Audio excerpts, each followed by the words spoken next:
to crime must become constantly more rare. Also, the exercise of our freedom will cause men to be born with less and ever less. Affliction from that disease of spirit which breedeth these false wills. But in the while of waiting for this perfection, thou must by law assure to every man a means of satisfying his bodily misreasoned needs, leaving free to develop any superstructure in accordance with his will, and protecting him from any that may seek to deprive of these vertebral rights. There shall be, therefore, a standard of satisfaction that must vary in detail with race, climate, and all such conditions. And this standard shall be based upon a large interpretation of facts, biological, physiological, and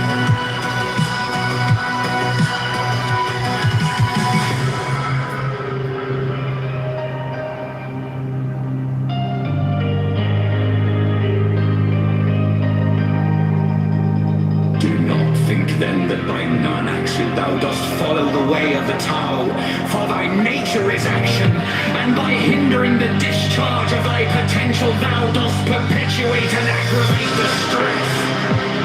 If thou ease not nature, she will bring thee to disease free. Therefore every function of thy body and of every other part of thee according to its true will.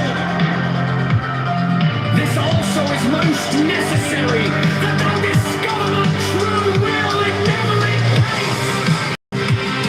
For thou art born into disease, where are many false and perverted wills, monstrous, gross, heaviside, foul are they, and errant to thee by vice and perverity, all the defilement of evil training. And of all these things, the subtlest and most horrible, enemies without pity, destructive to thy will, and a menace and tyranny, even to thyself, are the ideals and standards of the slave gods, false religion, false ethics, even false science.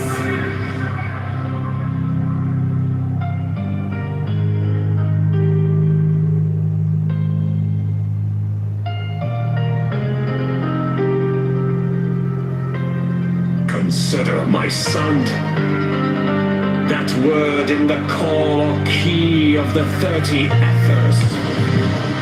Behold the face of your God, the beginning of comfort, whose eyes are the brightness of the heavens, which provided you for the government of the earth, and her unspeakable verity.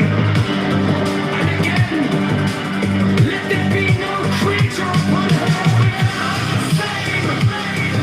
All her members, let them differ in infirmities, and let there be no creature equal with another.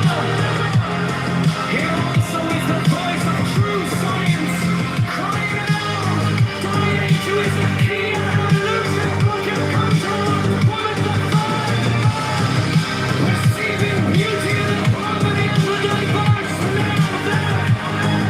Oh my son, that all laws, all systems, all customs, all ideals and standards which tend to produce uniformity, being in direct opposition to nature's will to change and to develop through variety, are accursed.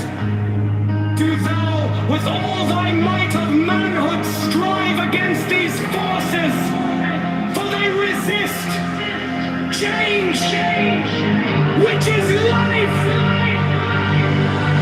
and thus they are of death.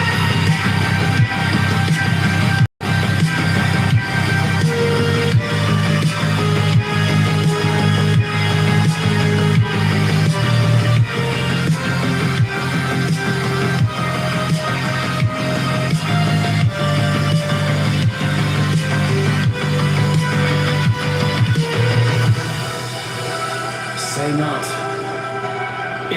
divine haste. That such stagnations are unity, even as the last victory of thy free will is unity. For thy will moveth through free function, according to its particular nature, to the aim of dissolution of the utterless, in the ideals and statutes of produce the wholesale of the way. Although for thee some certain ideal be upon thy path, yet for thy neighbor it may not be so sick or men or horseback. Thou speakest the foot soldier upon his way indeed. What hast thou done to the birdman? Thou must have simple laws and customs to express the general will, and so prevent the timing of violence and need, the blood and fire and night. Now then, here thou wilt determine to thee the limits of the civil law upon the local veil.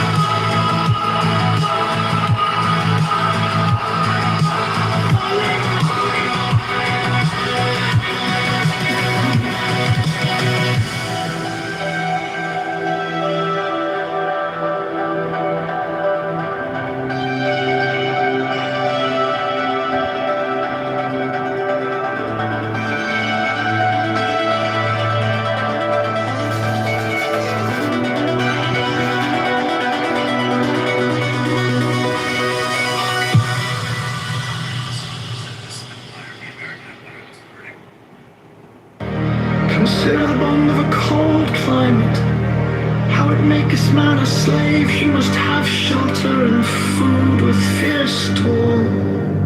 Yet thereby he becomes strong against the elements, and his moral force waxeth, so that he is master of such men as live in lands of sun, where bodily needs are satisfied without struggle. Consider also him that willeth to excel in speed or in battle, how he denieth himself the food he craveth, and all pleasures natural to him, putting himself under the harsh order of a trainer. So by this bondage he hath, at the last, his will.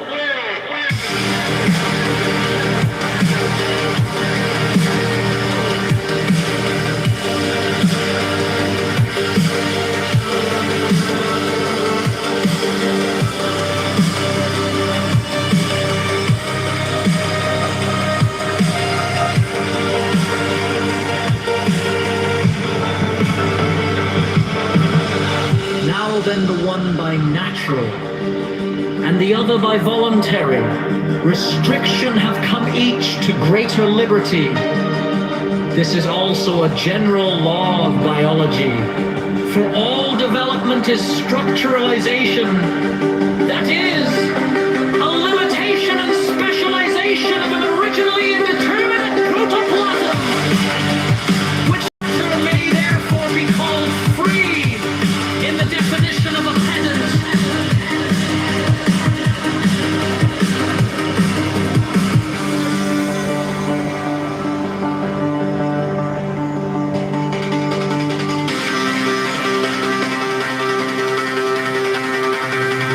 There shall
punishment of any who may seek to limit that freedom for the sake of his own profit or desire or ideal.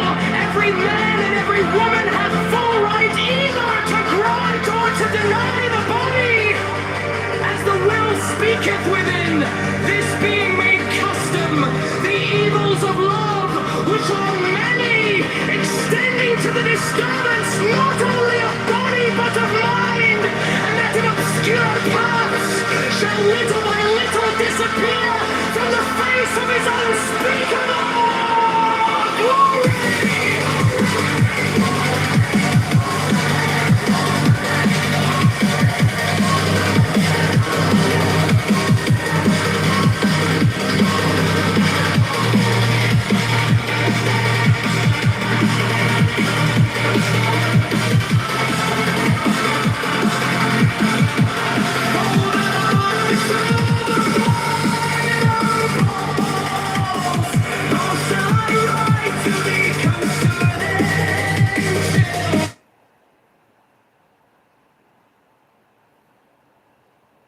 Texas will actually look at you as the aggressor, even though I'm the one that attacked you, or if I hit you first. So you understand that?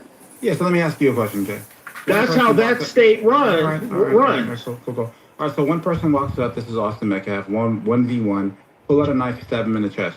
You would say a reasonable person would say that's disproportional, right? Of course, right? Hands to knife. Doesn't really seem like it matches. Incompatible. Okay, cool. Now, we change the scenario to 9 people going against one person. Is it now reasonable to defend yourself? Because 9 people... Okay, now see what you did is you changed the variable. Brother, can I finish the question? This is a consistency check, okay? I'm pointing out that if you were to perceive that there's 9 people that are underneath the tent that are all going to do bodily harm on him, it seems reasonable that you're able to use a knife if there's 9 of them. If there's only 1, it doesn't seem reasonable. That's the reason why just hold on. That's the reason why we're having a discussion about who was perceived as being a threat underneath the tent. You said it was irrelevant. I just proved to you like how it's relevant. Okay? This goes into his psychology, what he perceives and what a reasonable person would perceive as a proportional response. Okay? That matters. Very relevant here. And I don't know why you brought up the dude in the church, but whatever, it doesn't really matter. Okay, let me respond to that real quickly. Is that now there was another case in Texas. No, there was a young man, but it was another case people were talking about, and it was between this white kid and this Hispanic kid. I believe the white kid's name was Casey, and it was a similar case to the Carmelo Anthony case, except the difference was the Casey kid, I guess he had an issue with this other kid, this Hispanic kid, and they were supposed to fight each other. And I guess after school, they met in the bathroom, and this is where they had their altercation. But in this case, what happened was supposedly the kids who were buddies with the Hispanic kid, they supposedly closed the door to the bathroom and locked it so that the Casey couldn't escape. And so he ended up pulling a knife and stabbing his Hispanic kid. He got manslaughter. Okay, the white kid got manslaughter. Casey, he got manslaughter. He's supposed to do 10 years. But what happened was, I think he did a much shorter sentence because of they said it was good behavior. He had good behavior or something while he was in there. But what happened? See, but that's not the case with Carmelo Anthony. With Carmelo Anthony, they weren't in a bathroom with the door locked. Okay, they were in a tent, and there was a confrontation between them two. No one, or at least the way the evidence was presented, no one prevented Carmelo Anthony's escape. So he didn't have a justification to escalate. So that would have been the the big difference between those two cases. Yeah, but I mean, does that really make a difference? And I'll explain why. If you have a group of people and you're standing in just a complete open field, let's say it's just a straight open field, and you're still in a circle, right, of a group of people that are in close proximity, and the same thing happens. you could run any which way. You could go 360. It's not going to matter. But the point is that you're still outnumbered. The chances of somebody catching you are going to be much greater. And it seems like the threat is still there. It doesn't matter.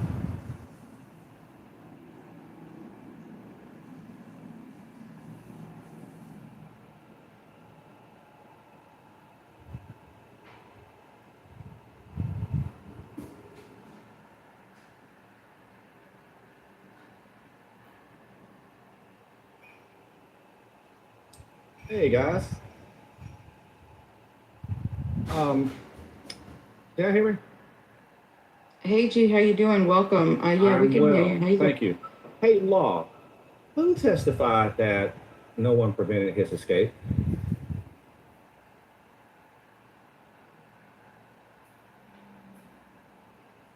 Law, are you there?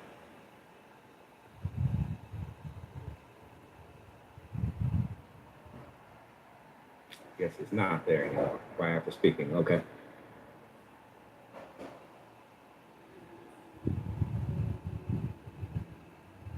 I'd like to see what happens when this guy actually does get adequate representation, because that was piss poor legal representation. Period. I was piss poor. I don't know what the outcome is. I don't know how that's going to shape the outcome of the case, good or bad, in between. But I can tell you for a solid fucking fact, that was piss poor representation that kid had. And the first grounds of appeal, I mean, shit, this is why a lot of people don't like to do major crime cases, right? Because the first level of appeal, especially in a murder case, a lot of people, it actually does get automatically appealed in most jurisdictions. And the first that you had, did your attorney give you a representation in that matter? I don't believe he did. I think this guy fell well below the fucking line. Well below the line. The concessions that were made were ridiculous, arbitrary, and dumb. We'll never make those concessions for my client. Period. Nor would I have allowed that kid to testify on the stand. I maintain that from day one. I'm not letting that kid testify. So the thing is Shook testified today that that's what's going to give him the new trial. He testified he believes that Shook testified, his attorney testified that he believed that the information that Carmelo had to defend himself would have given a completely different opportunity for Carmelo Anthony. So, and the other thing I'm going to say too is I was always interested in the fact that the prosecutor and the defense both worked together for years at another law firm. They were in the same firm? Yeah, they Get the fuck out of here. They did. They both worked for some I don't remember. A big box firm. Just a random big box firm. I think it was actually called Shook, Gunter, and Worski. Okay. I think that's what it was called, which is hilarious. So it was literally they literally worked together. The firm was literally named after Shook and Worski, the prosecutor and the defense. But they were partners. They were they were law partners. Either they were partners or their fathers were partners. They were law partners. Get the fuck out of here. That is completely. You had a lane in there, a wiggle out lane. When I said random big box firm, I don't know if you know what I meant by that. There's the large law firms, right, that have 27 associates in it, and if I worked at the same firm as somebody else at a big box firm, there's, hit or miss chance that we're going to actually interact on a meaningful level. You know what I mean? But that's your fucking partner on this case? Hey, yo, what the fuck? That's crazy. Yeah, this guy, law schools are going to teach lessons about this when it comes to adequacy of counsel. It was terrible. I have to agree with that. I remember hearing from There's a bunch of women that I followed that went to the court every single day during the trial. They tried to get one of And were the denied. 27 public seats. Well, some of them got in, and Okay. the ones when some got in, others didn't, and so they would still congregate outside, and they would wait for the other to come out with the notes, and then they would share notes, and they did this. I have the names. I could back channel. You could find them on Facebook because they're still going to the court. They've been there every single day while it's happening now.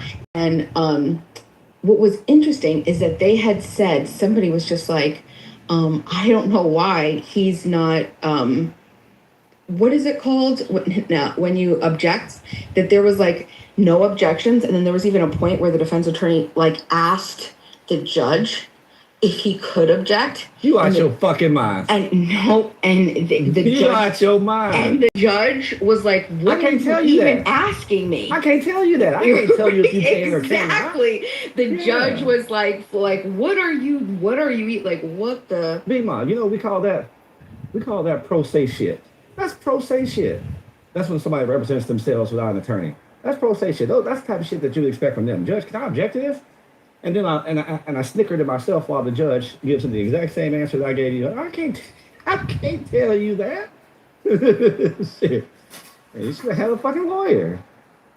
I mean, I'm not sure how common it is for former law partners to end up in the same trial. I don't know if that's a conflict or interest or not. I don't know because I mean, like potentially, if you're on different law firms, it could cause competition. But I mean, like, You know, still, I wouldn't want that client to sign off on that. If they're partners, yeah, I think so if they were too, partners, right? If they were not, because, like I said, my analysis changed when you revealed that they were partners, right?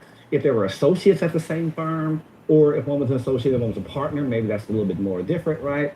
But the analysis changes, right? When they were law partners. I'm gonna at least need Carmelo or his family, whomever it is, to sign off on that. That's something they need to sign off on. Yeah, I just feel like I wouldn't want that. Yeah, I just wouldn't want that. I don't want there to be any former interpersonal anything history that would cause somebody to or not do something and have all of that. I just wouldn't want that. Hell no.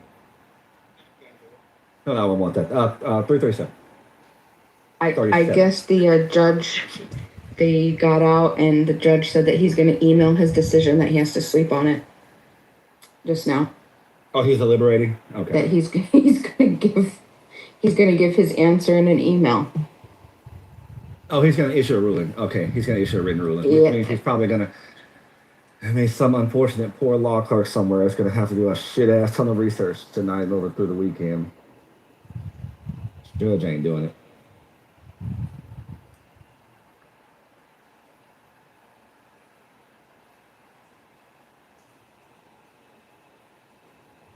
That might work. I'm worried. I guess what I'm reading right now is that he announced that he made his decision on the motion for a new trial, but he's not going to announce it in open court. Instead, he's going to file the bitch electronically. He's going to send it to the attorneys by email. I don't know. That doesn't sound good. I don't know. That means he's probably going to issue an opinion with the shit too. What does that mean? I just got back. I concur. I don't think that looks good. That means he's gonna he's probably likely wants to support his decision with case law. At which point he's not inclined to read the whole damn decision off. He'd rather issue an opinion brief, or a briefed ruling rather. You know, with supported with case law and blah blah blah blah blah. Right? That's what that means. I feel like he's doing it because he's in fear of his life. I'll tell you that. I'll tell you this. That is actually not uncommon. It's not uncommon? No, it's not. Hold on. That is not uncommon, which means it can be common. Yes, that is not uncommon. I have had a litany of decisions brought back, and the judge was like, "All right, I'll issue my opinion." I'll issue my order. So that's not uncommon. I mean, and that's been from like the $1 million cases all the way down to the insignificant ejectment cases. I've had judges do that in. That actually is not uncommon. That doesn't shock me, if you see what I'm saying. Oh. So, Beam, you think this means one way or the other, no new trial? I don't know. This doesn't feel. Let's not say that. I don't want to say it, but if I had to bet on it, I would. I just have a feeling that it just doesn't. I don't know, but that's with my uneducated opinion. If G is saying that this is common, I mean, that might change it. But I feel like that's not enough to make a determination. It's just that with something like this, because there's so many emotions, and you know that there's a bunch of people, like everybody in the parking lot, everybody's waiting for this. I don't know. I feel like, I don't know. No, again, don't worry about that part. That doesn't scare me, nor does it make me excited either. Let me say that part too. That's a two-edged sword there. Neither does it excite me, nor does it scare me, because that is just some common shit. There's really nothing to glean from that, unless you were actually in the courtroom and you saw the judge's emotions, his reactions, some of the questions that he was interjecting back towards the attorneys, because oftentimes the questions, during a motion hearing, the judge will question the attorneys, and drill them on a couple of different points. The questions that the judge drilled the attorneys on can be very instructive. You know what I mean? My dad, 40-year attorney, just retired, right? He would, he got me prepared to go in. One of the things he'd always said is, don't be afraid, don't be shook if the judge is like hitting you and drilling you with a whole bunch of questions left and right. Because most times when they're doing that, they feel like you got a point. And they just want a little ground to stand on. They want to see how strong your foundation is before they lean in your direction. So heavy scrutiny on a person's position, could actually be a positive indicator. Yeah, well, I feel like with this whole thing, as much attention that has been drawn to this case, from what I could see, I believe that it was Carmelo Anthony's family that kind of failed him in this, because even though I think he got a lot of money in like the crowdfunding, but there was an initial change, and the judge, I believe the first judge that was over his case that actually gave him bail, was a black female, and they allowed it to be changed from her to this other gentleman, the Roach, Judge Roach, who was the one that ended up presiding over the trial. Initially, his family did have a black attorney, and I believe if they had kept their first attorney, they probably would have won. What does the family have to do with that decision? It does, because here's why. The family was the one making the decisions. And what you need to understand is that they had all this money. They're supposed to be a decent lawyer was gonna cost about $20,000.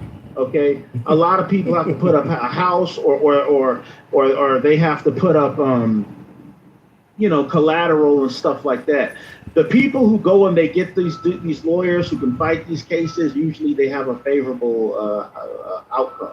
His family, they took that money, and let me finish, bro. Okay. This family, they took that money. They bought a second house, which was very questionable, because that money was not supposed to be for them to buy a house. That money was supposed to be for Carmelo's legal. Was that money earmarked? And it was the crowdfunding money. Was it earmarked? I don't know if it was earmarked or not, but I know that there was crowdfunding money. You can't say what it was supposed to go for. No, it's not about what it was. That was the understanding, is that he needed the money. The people who were donating to him knew he needed it for his legal defense. They weren't giving him that money so his dad can go and buy another house. Okay. And then I'm glad you're back, because you like to make these conclusory statements. There was one thing that you said earlier that I asked a question to you about, and it didn't appear that you were there, and I don't believe you heard me. Who testified that no one prevented Carmelo's escape? Well, see, here's the thing: is they were shown. I said no evidence.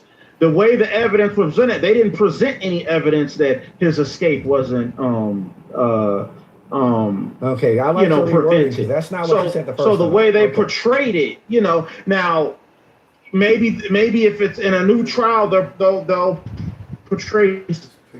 But in the last one, that's how it went, and what it was is that could have there were a lot. His defense attorney agreed with the prosecutor to bring Carmelo Anthony up to the stand, which was a horrible blunder, because that was his only way to defend himself. Only way.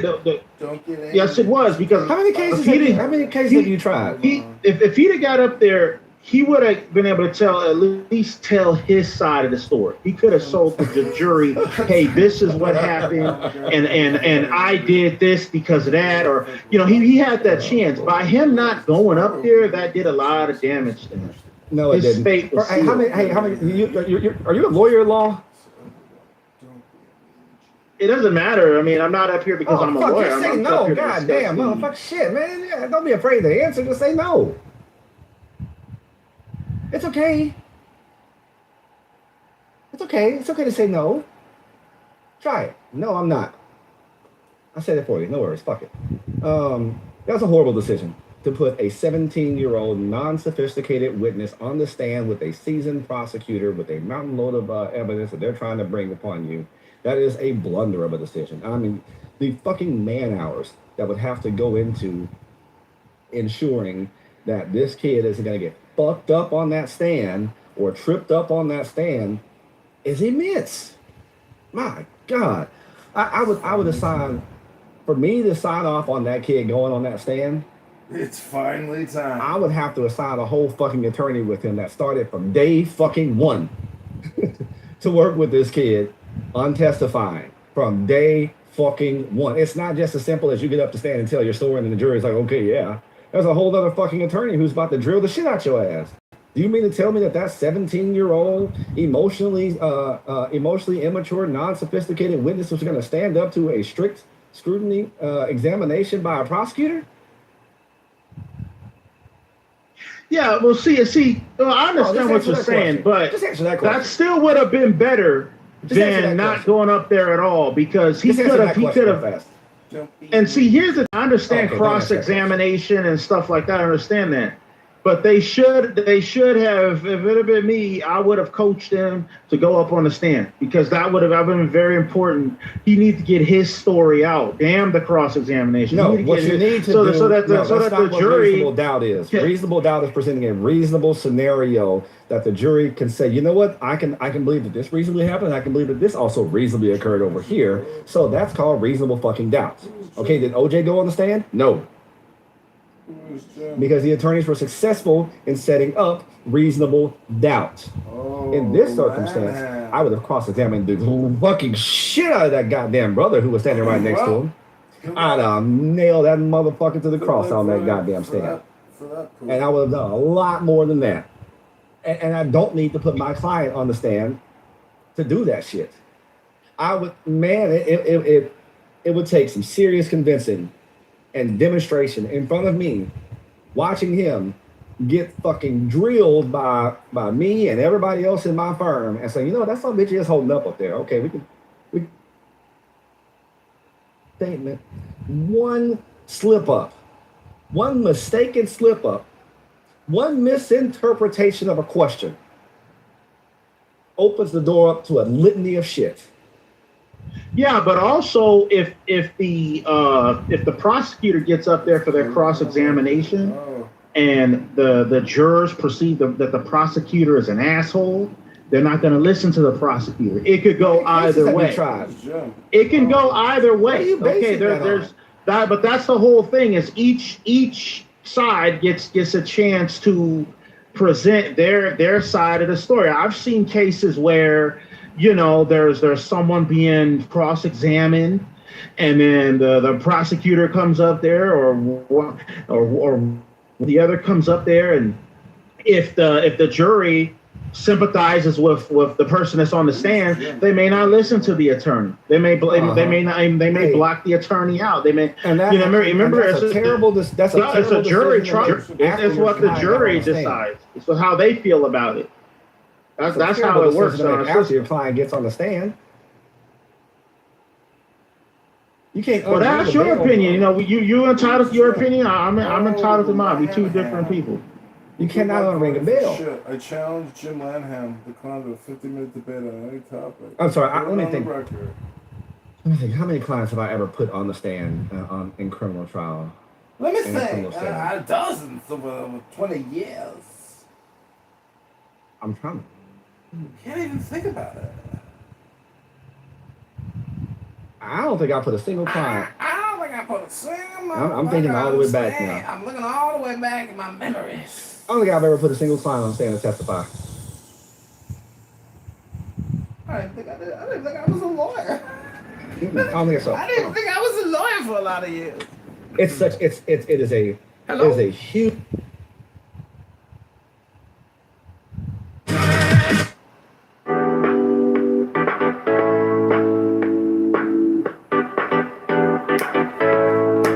Consider the bond of a cold climate, how it maketh man a slave. He must have shelter and food with fierce toil.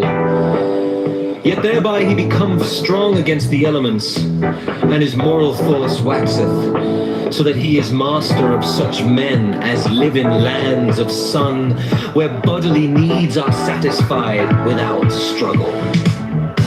Consider also him that willeth to excel in speed or battle, how he denieth himself the food he craveth, and all pleasures natural to him, putting himself under the harsh order of a trainer, so by this bondage he hath at the last his will.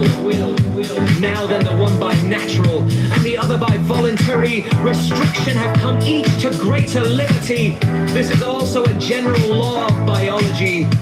For all development is structuralization, that is, elicitation and specialization, an originally indeterminate protoplasm, which latter may therefore be called free.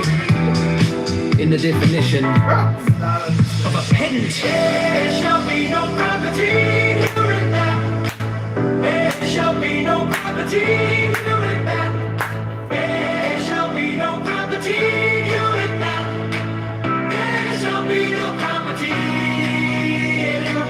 There shall be no property in human flesh. Every man and every woman hath right indefeasible to give the body for the enjoyment of any other. The exercise of that right shall not be punished either by law or by custom. There shall be no penalty either by loss or curtailment of liberty, of rights, of willful social esteem.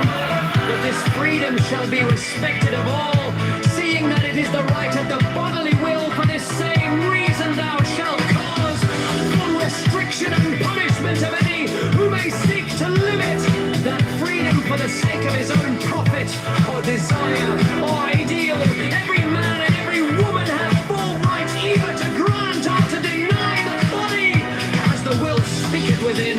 This being made custom, the evils of love, which are many, extending to the disturbance not only of body but of mind, and that in obscure parts shall little by little disappear from the face of his unspeakable glory.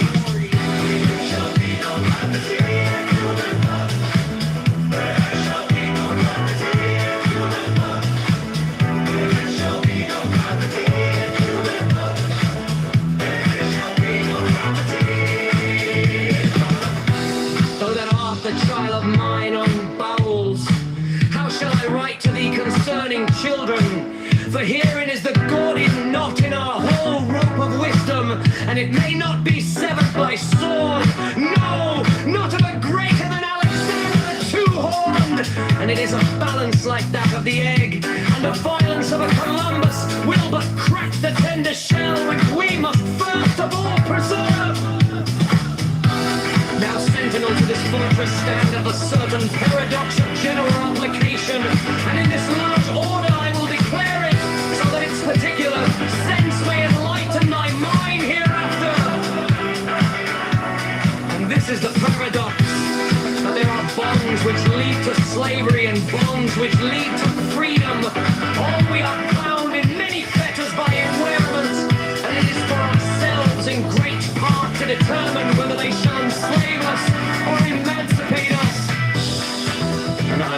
clear this thesis to thee by the way of illustration.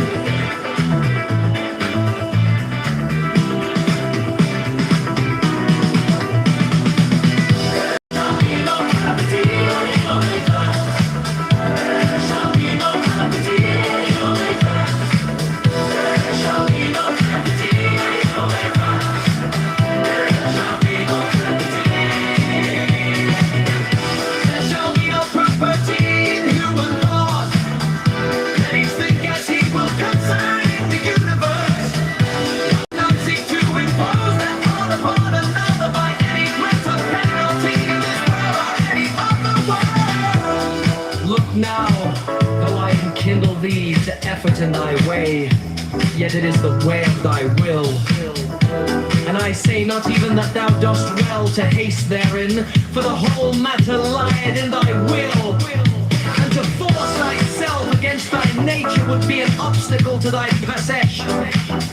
But if I urge thee to run, well, this race as an athlete, it is because I have perceived in thy nature that fierce lust and mighty concentration in that will. And I write this letter unto thee, knowing well that thou wilt rejoice exceedingly therein, since it is an expression of thy own will, and it may be a discovery thereof, which thing thou vehemently seekest. I charge thee therefore that thou permit none to tyrannize any but in thought, wrought of flesh and harmony, otherwise to blaspheme with great liberty of our Lord and the sign of the great cosmos, or of his vicegerent, and in the little shall be no vanity. There shall be no vanity. There shall be no vanity. There shall be no vanity.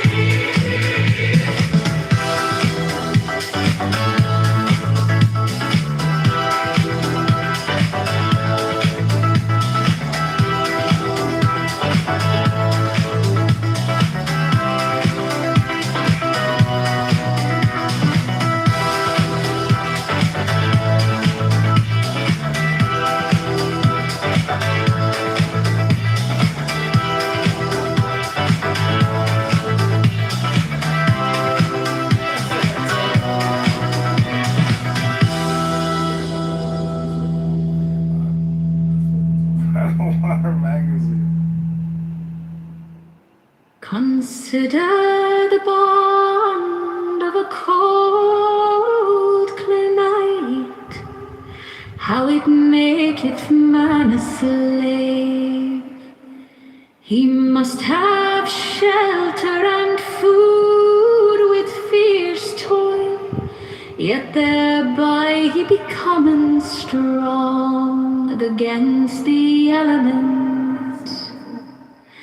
And his moral force waxeth, so that he is master of such men as live in lands of sun, where bodily needs are satisfied without struggle. Consider also him that willeth to excel in speed or in battle, how he denieth himself the food he craveth, and all pleasures natural to him, putting himself under the harsh order of a trainer. So by this bondage he hath, at the last, his will.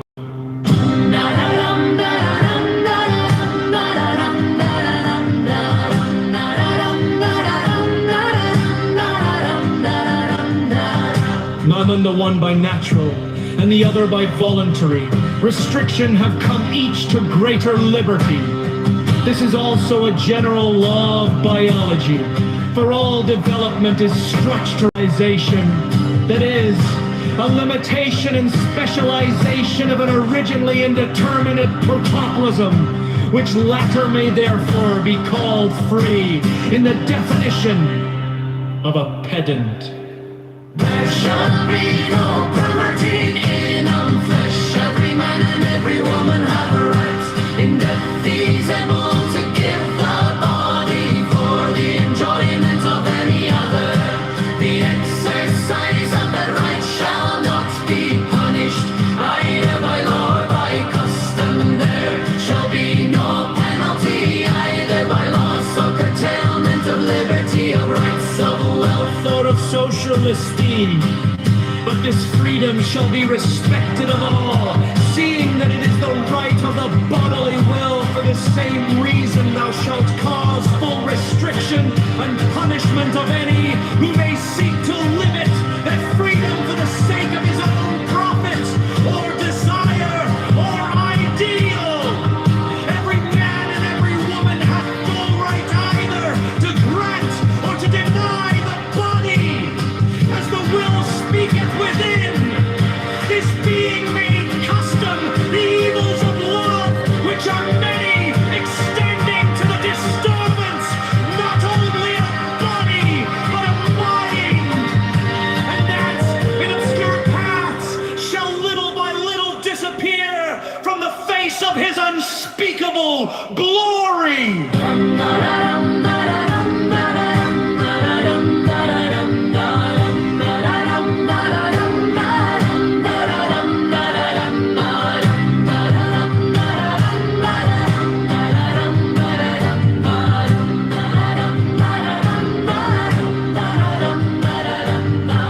Though that art the child of mine own bowels, how shall I write to thee concerning children?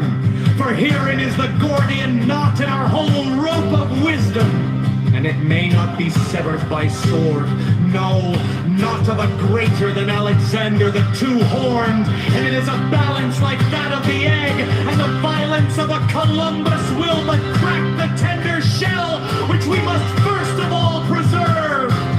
Now sentinel to this fortress standeth the certain paradox of general application, and in this large order I will declare it, so that its particular sense may enlighten thy mind hereafter. And this is the paradox, that there are bonds which lead to slavery, and bonds which lead to freedom. All we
restrictions.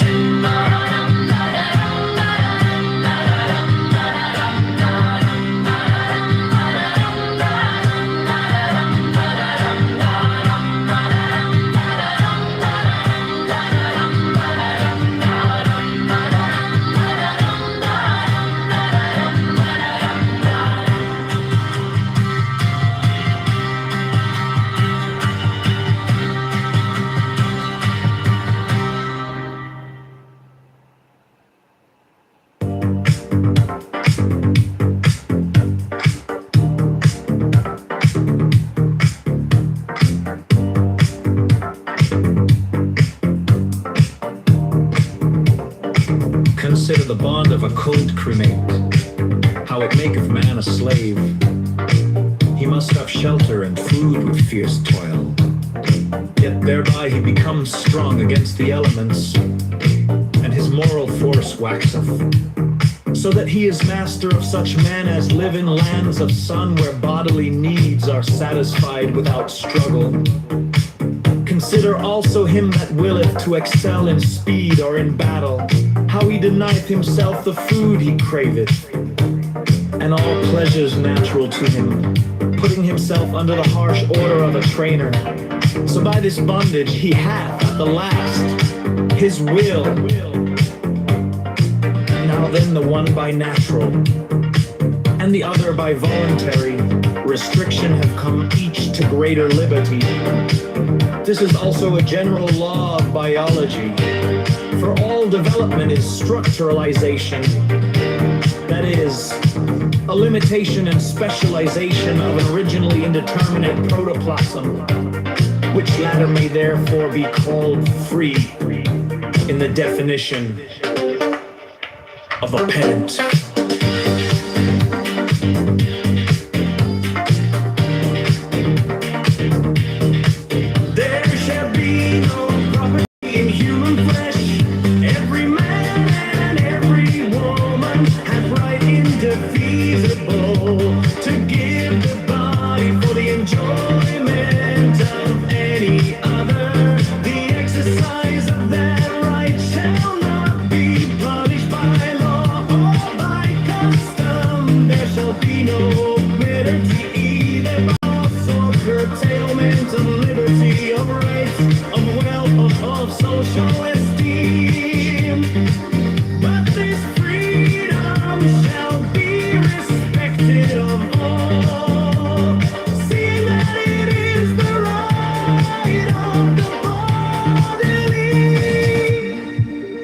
For this same reason thou shalt cause full restriction and punishment of any who may seek to limit that freedom for the sake of his own profit or desire or ideal.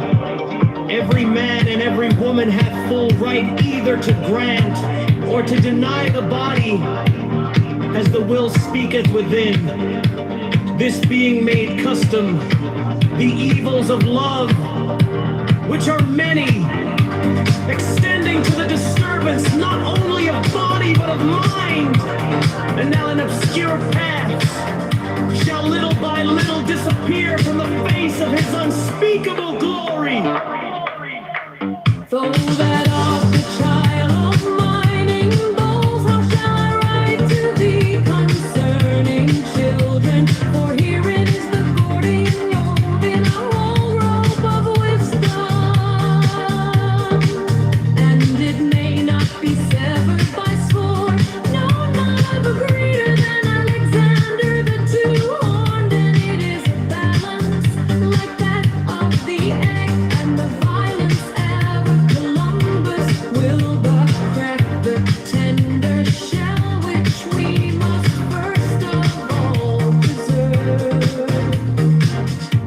Sentinel to this fortress standeth a certain paradox of general application, and in this large order I will declare it, so that its particular sense may enlighten thy mind hereafter. And this is the paradox, that there are bonds which led to slavery, and bonds which lead to freedom. We are bound in many fetters by environment, they shall enslave us or emancipate us. And I will make clear this thesis to thee by the way of illustration.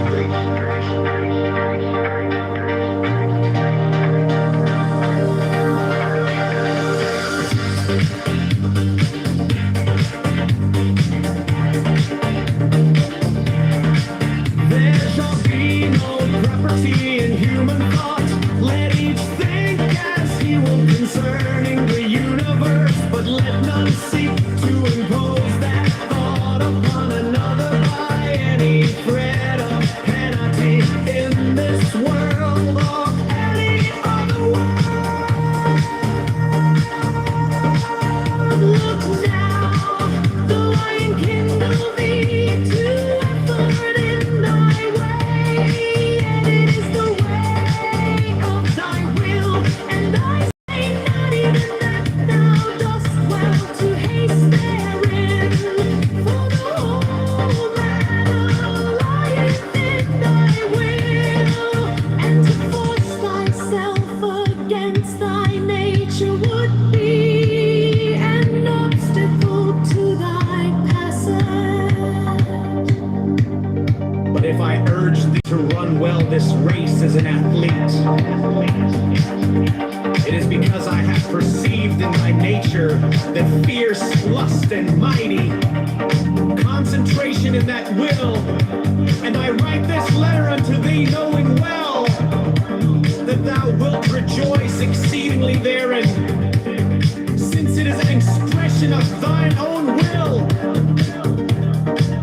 and it may be a discovery thereof, which thing thou vehemently seekest. I charge thee therefore that thou permit none to tyrannize any other in thought, or to threaten, or in any other wise to blaspheme the great lady of our Father, the Son, in the great cosmos, or of his Viceregent.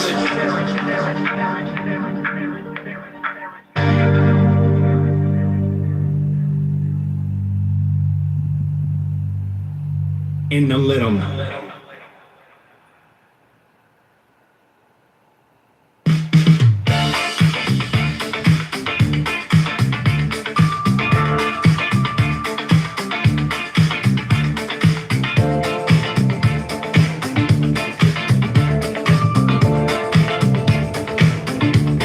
Consider the bond of a cold clement, how it make man a slave.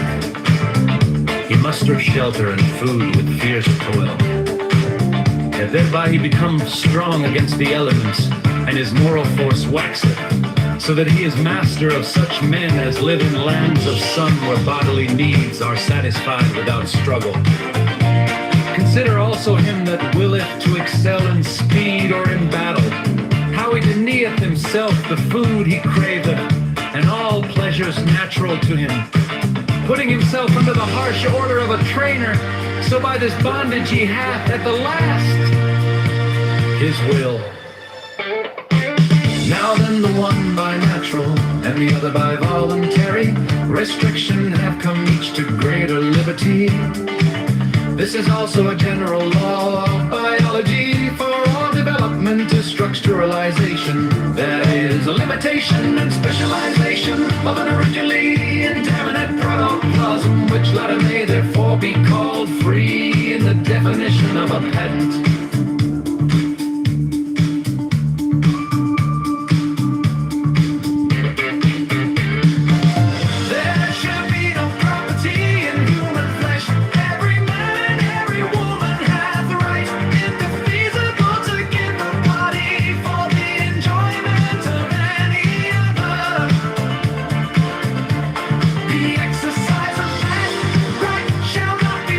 Either by law or by custom,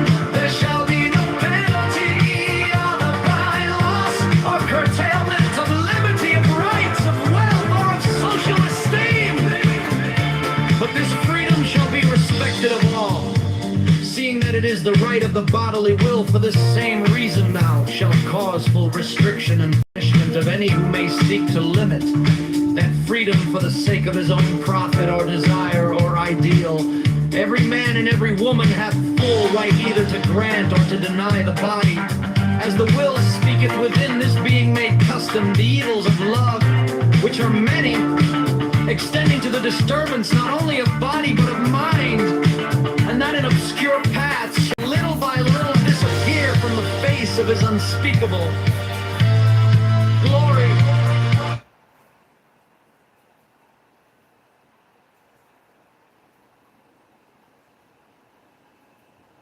No longer a well-oiled machine that's moving along.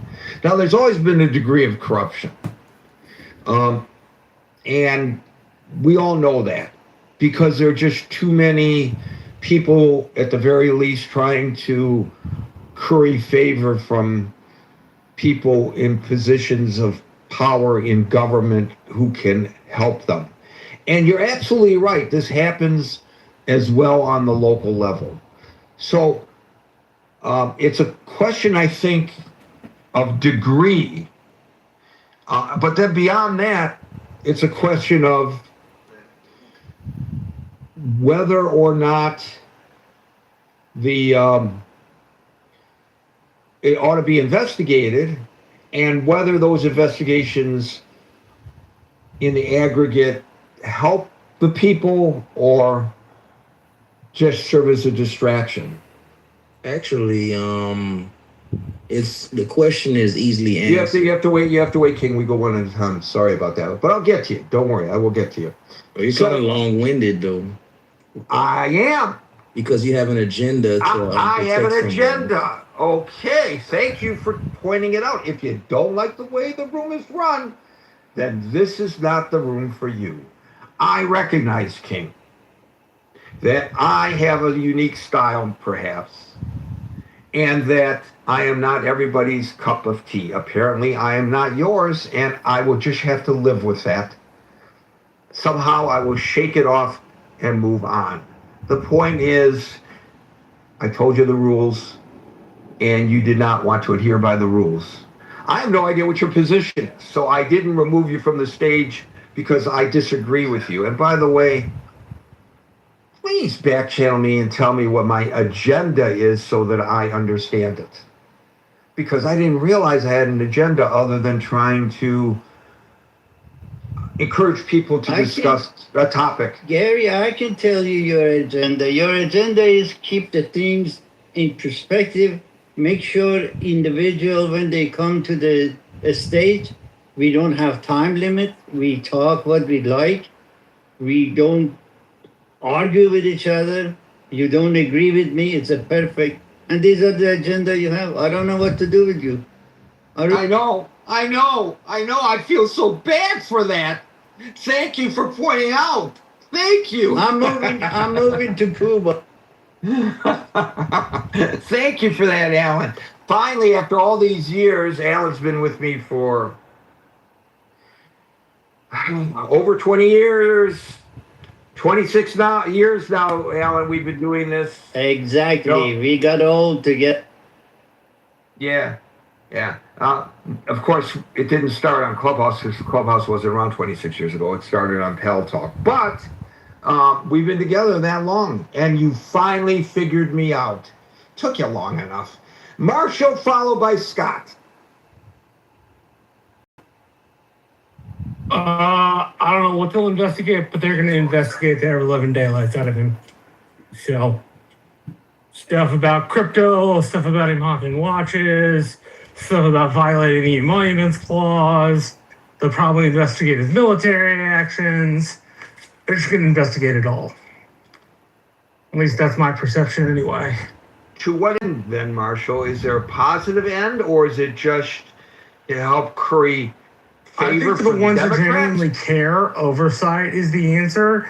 I think for the people who are, helping to make hay out of it, they want to embarrass them as much as humanly possible. So, are there positive aspects of such investigations? Is my first question to you.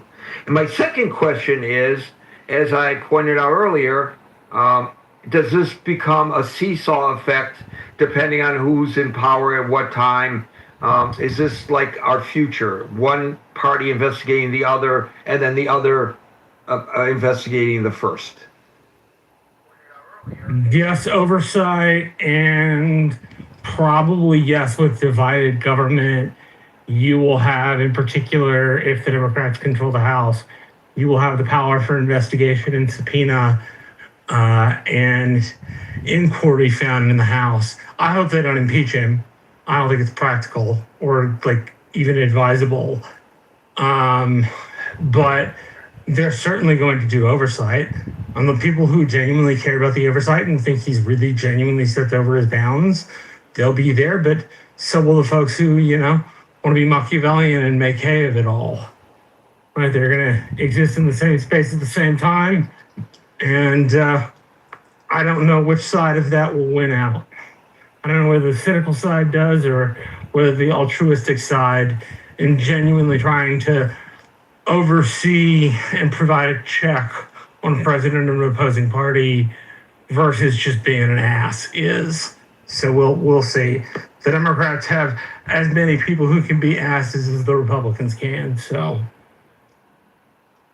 as a Republican, are you looking forward to these investigations, or do you view them with a degree of trepidation?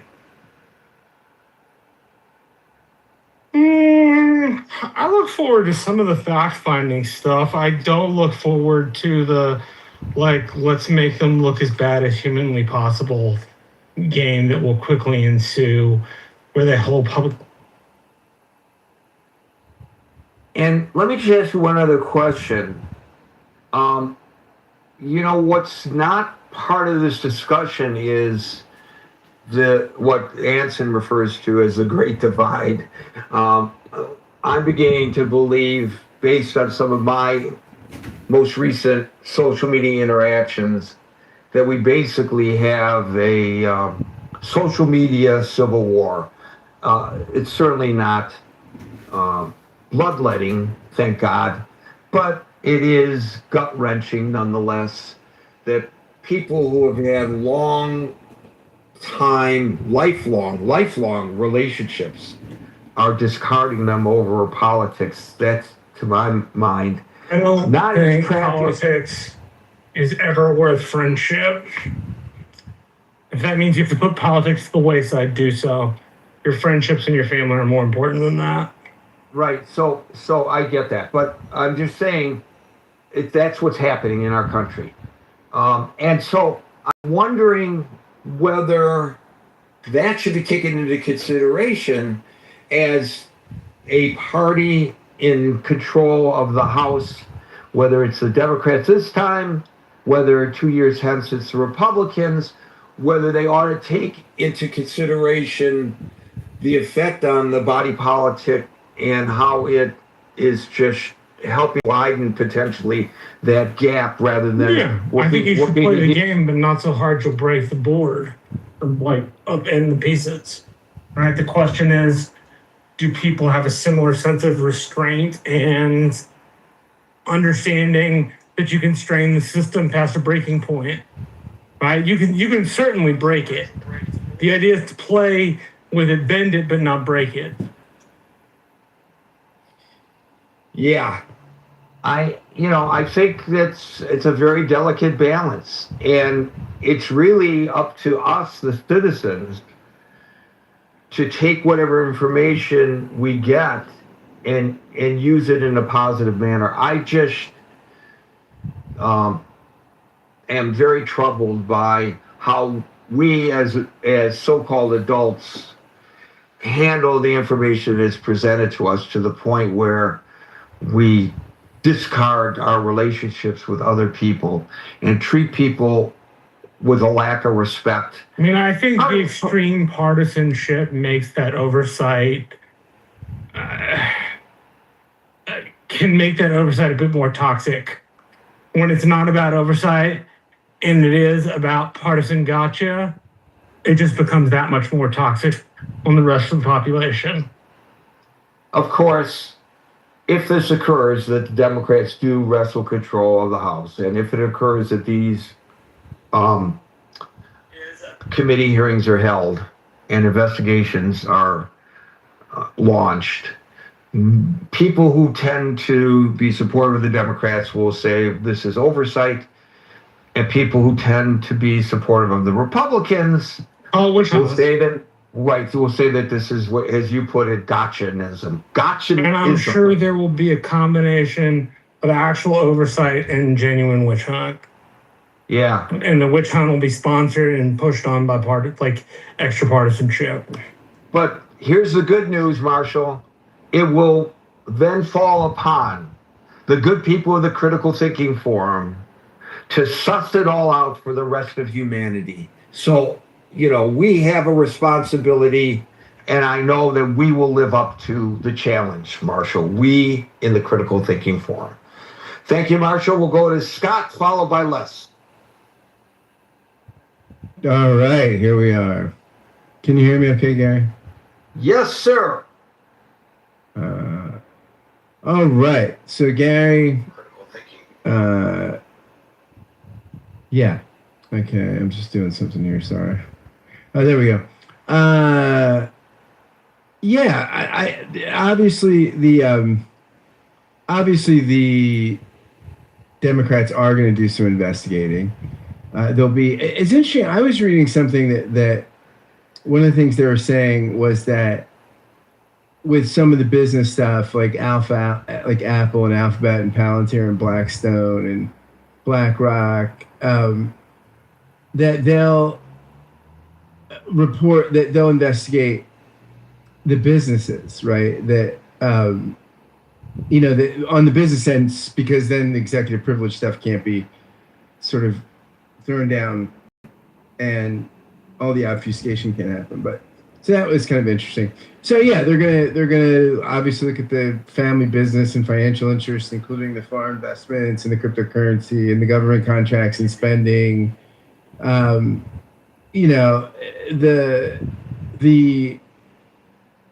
sort of relationship to wealthy individuals, the stuff, all the pay to play stuff, the potential abuses of federal power, the crazy stuff about, oh gosh, was it yesterday in the room somebody made the point that Trump's invested in detention centers and making money by detaining people. Yeah, that's just crazy. I mean, this is just insane. So yeah, I think that it will be partisan and zealous, of course. Yeah, I mean, that's the nature of the beast. I mean, again, I've said this a million times. The founders imagined that we would have enough ambition and enough interest in the powers of the branches that it wouldn't require partisanship to do oversight, that the branches themselves would be jealous for power, each other's power and its own power. That doesn't work, we see, right? I mean, what happens is when you have one party government, there is an oversight, or very rarely oversight. So yeah, it will be partisan, but it's the only kind of oversight we're going to get of an administration that desperately needs it, right? And this is the way our system works now. It's sad that it works this way, but we only get oversight that's partisan. So, I mean, maybe this is the argument for divided government. I don't know. It's less efficient, but you do get more accountability. And I wish we got accountability without divided government, but I wish we could get things done and have a government that functions with integrity. It doesn't seem like we're often capable of that. So yeah, I think that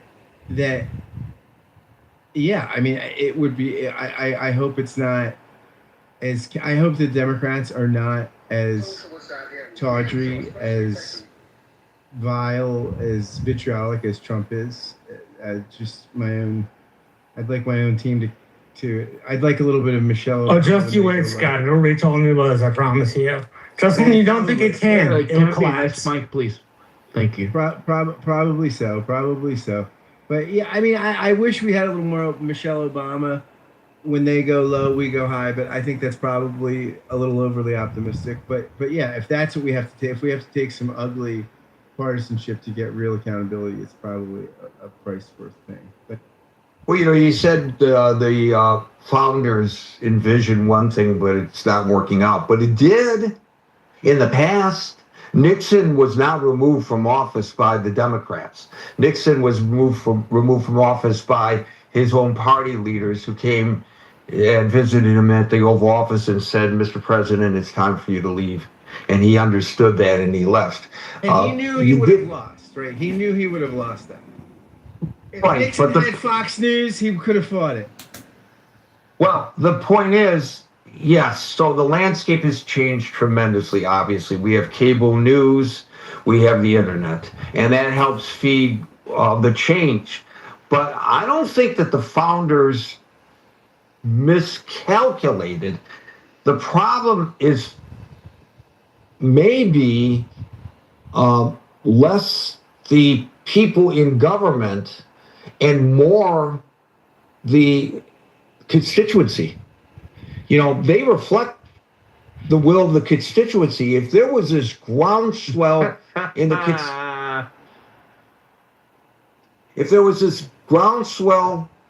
the among the constituents for a different attitude toward this than we have, then they would probably act with a different demeanor, Scott. Sure. I mean, I think there's some of that, right? There's some of this, we say we want compromise. We say we want conciliatory working across the aisle. We say here in the Critical Thinking Forum, but if you... Yeah, but I mean, voters often say, depending on the poll, right? But yet voters tend to vote for firebrands, right? They tend to vote for the AOCs. They tend to not vote for the Joe. You compare the firebrands to the folks who are, the Fettermans or the people that are sort of in the middle, or at least have this sort of independent spirit, conciliatory spirit. They're, which ones have the majority. The other problem, I think, is that everything goes to the executive branch, right? We look to the president to do everything. So when your guy's in office, or gal, hopefully one day it'll be gal, you say to them, go and just get everything done you can, and we've freighted everything over to the executive branch. And so, I think there's a combination of things, but I think, like I said, the founders imagined that the branches would be independent and would want their authority and respective space and boundaries, respected. That's just not the case, right? It just does not work when there's one party government. It's just seldom. Again, you put Nixon. It was an exception, right? I mean, because he was really guilty. But in general, I think the only way we really get decent oversight is divided government. Scott, when the founders created this system, and when they foresaw that there would be jealousy between the three branches, and that would serve as a check and balance one upon the other, they did not write into the Constitution that there would be two parties. No, of course not. But that's what it's evolved into, right? Right. And that's you also can't find any expression of Republican sentiment or a democratic democracy sentiment without a sense of faction. Faction always develops. There's not a proto form of democracy or republic you can think of that doesn't also have its own faction. Washington warned against it, but it's the natural tendency of humans to form faction. You mean you're saying that we are wired to be into tribalism? We are biologically wired to set ourselves up in groups. Yes. Madison thought to some degree, right, the size and scope of the original republic would mitigate it because you'd have so many factions, right? Because it was so sizable that you have that would make the factionism more manageable, right? But yeah, of course the founders didn't envision this problem, but this is what we have, right? We have a partisan system, which, yeah, it's not great. Some days I think I'm envious of people in a Westminster parliamentary system, right? We just win a majority and run the table until people are tired of you, and then the other party gets to govern, right? And it has fewer checks for minorities. It's in some ways more efficient, but our system is different, right? And so our system, unfortunately, seems to require divided government to work, to actually function the way the founders wanted it. The best part of the Westminster parliamentary system are the backbenchers. Oh, I love it. It's exciting. Okay, it's fun to watch. Billy followed by William. Hello, gentlemen and ladies. That's a great start. See how he started, Scott and Marshall, with gentlemen and ladies. Yeah, but excellent, Billy. Excellent. Whether it's true or not, it is greatly appreciated. It's going downhill from here, believe me. So, do I want it investigated? For example, when someone says to his IRS, I don't want to be investigated. I don't want me or my family ever to have any of our taxes to be audited ever again. That is something only a criminal would ask for. Yes or no? What do you think? Well,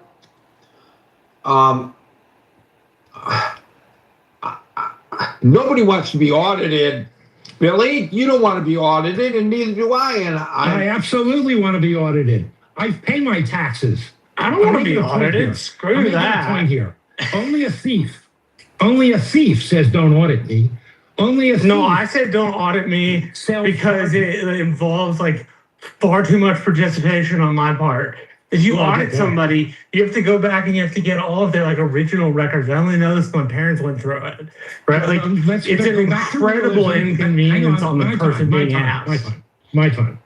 If we're being realistic, we understand that when someone is caught selling pardons to people who, are criminally engaging in crypto trades that are dishonest, who steal from Medicare, when someone, says, I'm taking this dictator because he's a drug dealer, while letting another dictator have a pardon after selling billions of cocaine into this country, we have a criminal as president. Should we not investigate him? Should we not investigate why a person who would assume to lead the Department of Justice takes a criminal like Ghislaine Maxwell, a rapist, and gives her a better situation, a better prison? What's that all about? Maybe we should be investigating. I really don't want to live in a world where if you have lots of money and power, you get to rape little girls. I think we should investigate. Okay, let me just be very cautious about this. That we're not accusing the president of raping little girls. I am. Well, that I can't allow on the stage. There's no you could suspect anything you want. There's no facts and evidence of that, and there's been no charges of criminality with regard to that. And you have to understand that even though he's the president of the United States and the bar for slander is very high for a public figure, especially the president, that can get you in trouble, and I'm going to protect you from getting into trouble by removing you from the stage. I can't undo the bell that was rung, but I can protect you from further self-incrimination. Look, your first question and your second question were not the same. Your first question is, if a person doesn't want to be audited, then he must be a criminal. So I guess if a person takes an amendment, he must be a criminal because he's trying to hide something.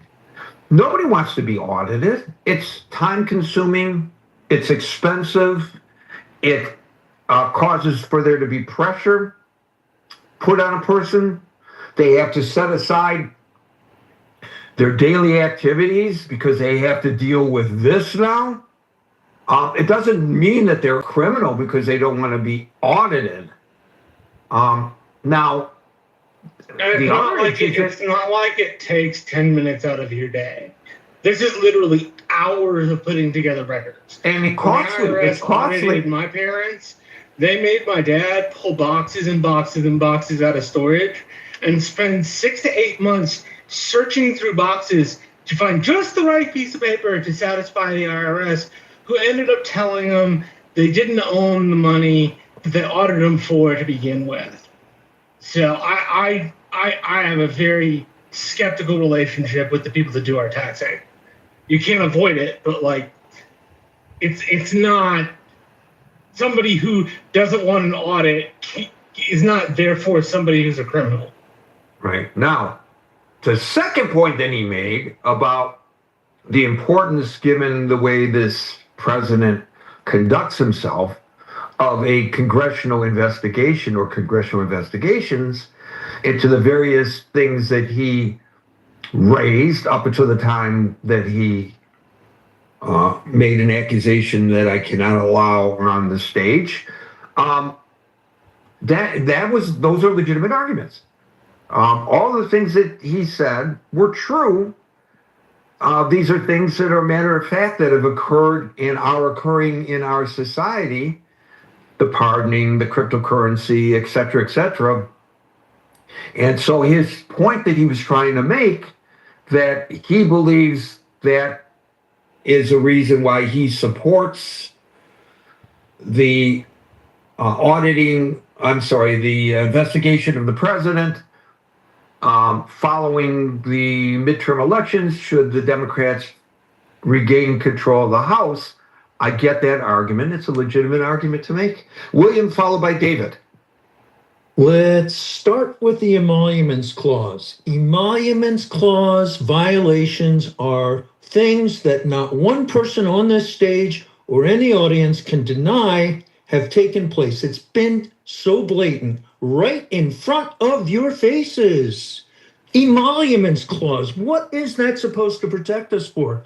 It's supposed to protect us from undue influence of kings, sultans, emirs, foreign leaders, monarchs, and other influences that can come from abroad. There's a foreign emoluments clause and a domestic one, but I'm sticking with the foreign. The Qatari bribe jet, right in front of everybody's faces. There is no way that doesn't violate the emoluments clause of the Constitution. Now, if you believe in the Constitution, if you want to uphold the Constitution, if you believe in rule of law, if you want to be governed in a rule of law country that is under the Constitution and laws, then yeah, maybe investigations are a good thing. So that's just to start with. That's just one. Especially William, now that the Supreme Court has ruled that a president is indemnified from prosecution if what the president did was in his duties as president of the United States. So the only thing left, if in fact a president violates that clause or anything else, is congressional. Can I finish? I'm supporting you. You shouldn't be interrupting me anyway, but especially when I'm supporting your point, is congressional oversight. I don't see any other way to hold, at this point, a president in check, should the president be suspected of violating any law, because he is indemnified. Well, I guess the example that was stupidly, in my opinion, used on my social media the other day, the shooting of somebody on Fifth Avenue because he made that dumb remark that he could get away with shooting somebody on Fifth Avenue. I don't think that would apply, because that wouldn't be in his duties as president of the United States. And, it would be in the hands of the Manhattan DA, not his Justice Department. But at any rate, I'm underscoring your point that if a president were to violate a law or a clause in the Constitution, I think, based on my understanding, the only counterbalance to that is congressional oversight. There's no legal oversight. Well, Am I correct? Wait, before you go on. Am I correct about that? You're an attorney. Is there a way? No, there's no action at law in a civil court for an American citizen to file a lawsuit to say, no, Mr. President, you're shoving money. Or criminal complaint. It's not a criminal violation. Well, maybe bribery is, and that's why I want to get to my next point. So if you create a vehicle, what's this crypto company called? One of them is called Liberty Financial or something, where you've created a vehicle so that people who want to curry favor with can just shove money into your pockets. I mean, just shovel money into your pockets. So the Qataris wanted to get access to some sort of microprocessor that we were keeping secure because we didn't want to have that level of advancement. They wanted to have the microprocessor so that they could run their own AI data centers or whatever they wanted to do with it, and it was forbidden to them before. But they shoveled enough money into the Trump cryptocurrency that all of a sudden Trump says, I don't want to care about the national security. I don't care about that end of it. No, let me get you those microprocessors. And so they did. So those are just two blatant examples. And do we need congressional oversight, whether it's in the form of an impeachment inquiry or not, to unearth that? Yeah, I think we do. I think we need to flesh those things out. I think there's a lot of evidence. There's enough prima facie evidence that if it was a crime, you would be able to get a warrant. But at least the Congress can exercise oversight to flesh those things out and try to make the president live within the law for breaking laws which are not part of his official duties. Granted, the president is above the law. This president is given permission to break the law that no other president ever needed. But this one has permission to break the law as long as he does so within his official capacity for official duties. Is taking bribes? Are the hearings going to be held on closed circuit season? And they're going to be put on Fox News, MS Now, and CNN. Because the answer to that signals serious, the opposition would be about oversight. I don't see any reason not to have public hearings. If it's televised for Fox News, then they're not serious about it. No. They want it done for public consumption, and they want it done so people can take snapshots for their campaigns. Let me respond to that. Let me just respond to that briefly. How do you reach that conclusion? Hold on a second, Wayne. Hold on a second, Wayne, please. How do you reach that conclusion, Marshall? And so you're saying that the transparency of coverage of important congressional hearings is less important than the fact that they can make political hay out of it. Obviously, whenever there are congressional hearings, as just a matter of course, when it's put on cable news, it doesn't have to be on cable news. It's meant for public consumption, like Gladiators. When the only cameras, if it's on C-SPAN, right, it's boring. And if it's boring, that's not true. Then that's not real oversight. Can I just reply? Hold on a second, William. If it's gotcha questions and one political zinger after another, that's not actual oversight. The Republicans pioneered that under Obama. It's not actual oversight. It's just making political hay. And this is the thing I was talking about, where you'll have true people who want to do oversight, who are willing to take it behind closed doors or willing to make it boring, and then the people who want to sensationalize it and put it on cable news for everybody to consume and treat like gladiators. And okay, wait a minute. Did you just make the recommendation? Did you just make the recommendation that this kind of oversight should be done behind closed doors? That it should be done in view of C-SPAN cameras and should be, when needed, done behind closed doors, and particularly if it involves classified or sensitive governmental information.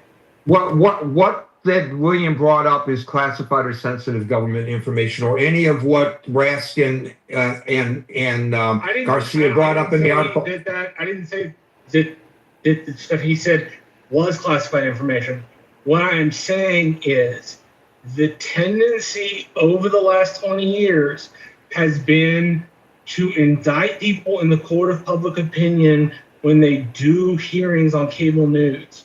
Very rarely are the cable news shown hearings substantive fact-finding oversight missions, because in a lot of ways you need to be able to answer in a way that you wouldn't if you were sitting on national television.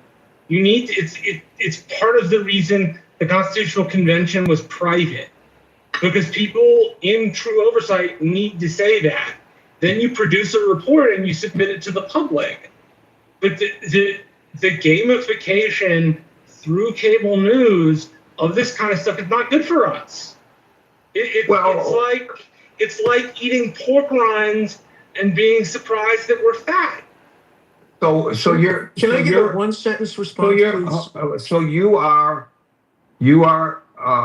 arguing against the argument that I might make that it is in the public interest to know what the oversight committees are doing with regard to the administration. I think I'm one who believes I think it's explicitly in the public interest.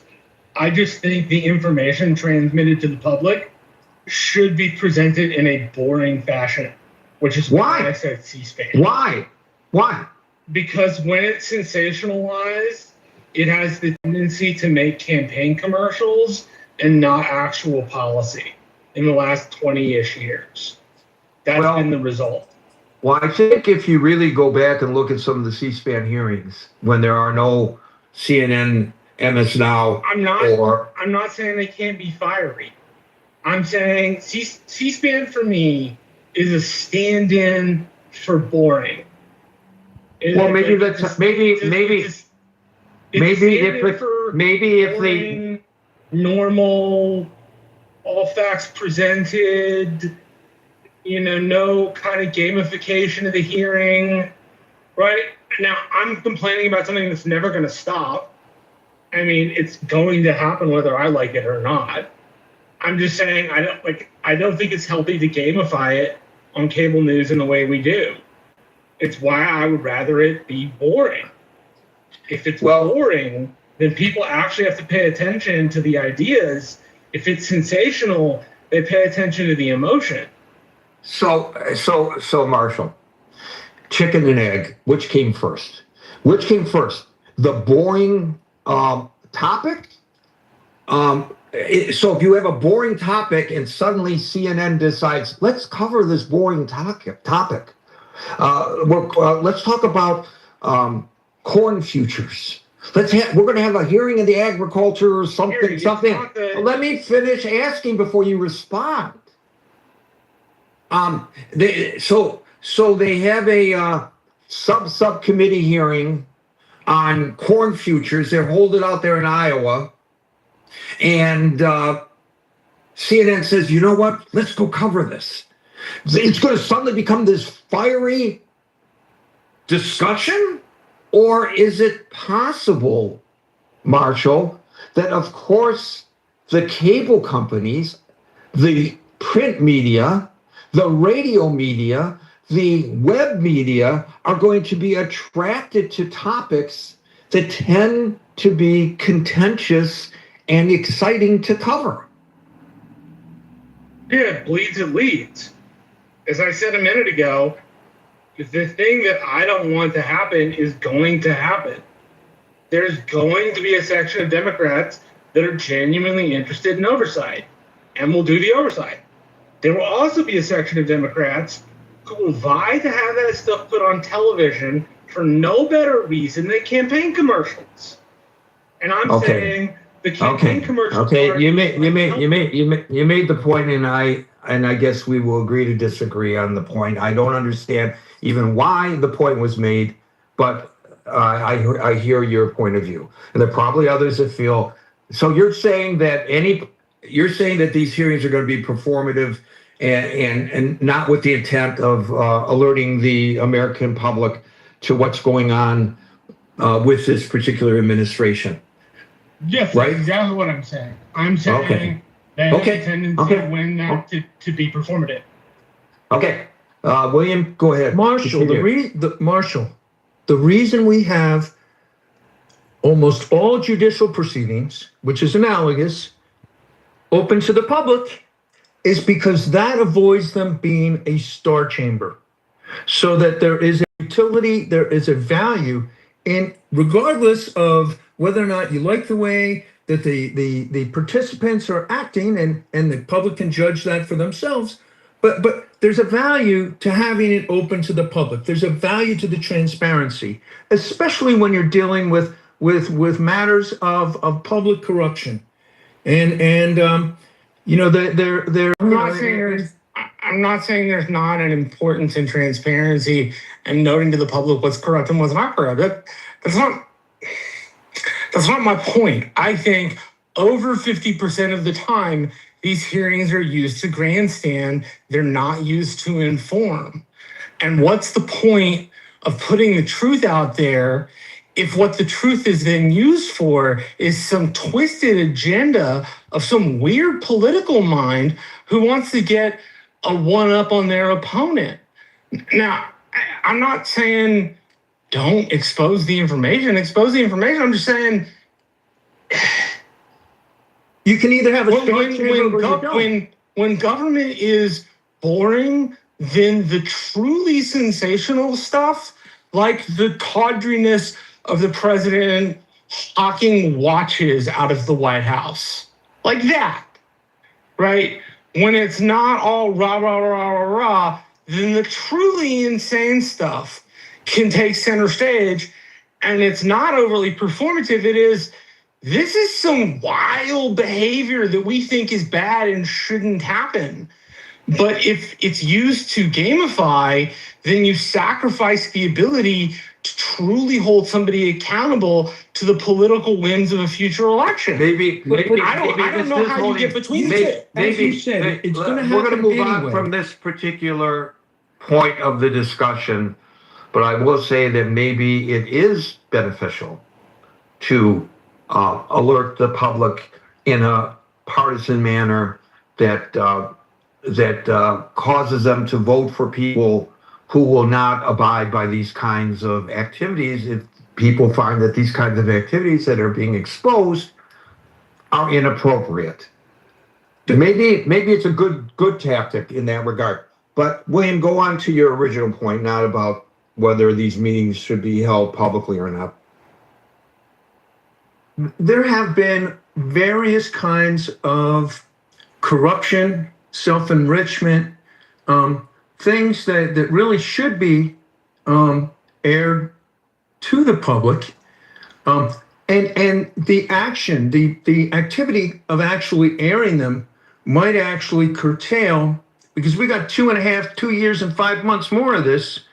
It might curtail the ongoing abuses of power, and so that you know, it might have a chilling effect to tamp down some of the corruption. It could or it could not. As you pointed out, he can shoot somebody on Fifth Avenue in his mind, and he's good. So he won't lose his base that way. But I think you know, the insider trading, the manipulation of the stock market, the timed announcements after he's made taking large positions in oil or gold or you know, whatever the commodities are. You know, those things really should be investigated, and that's the kind of thing that talented lawyers like some of the people that we have in Congress can get into and flesh out in a public way, and maybe even if it doesn't dissuade Trump, maybe it will dissuade others from criminal conduct. So I think there's utility in it. Yeah, I would agree with you there, William. Thank you. We'll go to David, followed by Adam. Yeah, it's great. Great to be up on stage, Gary, following these good comments. Yeah, I don't know about a performative, you know, the hearings, I think raising hayes to the Democrats. I think what we have here, Gary, is one of the most egregious affronts to the to the executive branch's behavior that we've ever seen. I mean, recall our founding fathers, going back to that early part of the discussion, they studied the Roman Empire. They studied how to build a republic around what happened there. And one of their main concerns was these Caesar-like figures that emerged out of the republic with all their attendant corruption and grift and hubris and all of that brought the republic down on some level. We see similar behavior in Trump. And I think, if nothing more, Gary, we owe it to our founding fathers to hold this behavior to account, wherein the law has been broken or he's gained his position in the executive branch. I mean, there's a lot of people involved too, Gary. There's a lot of actors and players who gave license to this behavior. When he tells the SEC to stand down on his crypto, well, the House is going to bring those folks forward and say, hey, what happened? What were the discussions? How is it that all of a sudden your watchdog policies were just neutered by this president? They're going to have to bring up how many people lost money.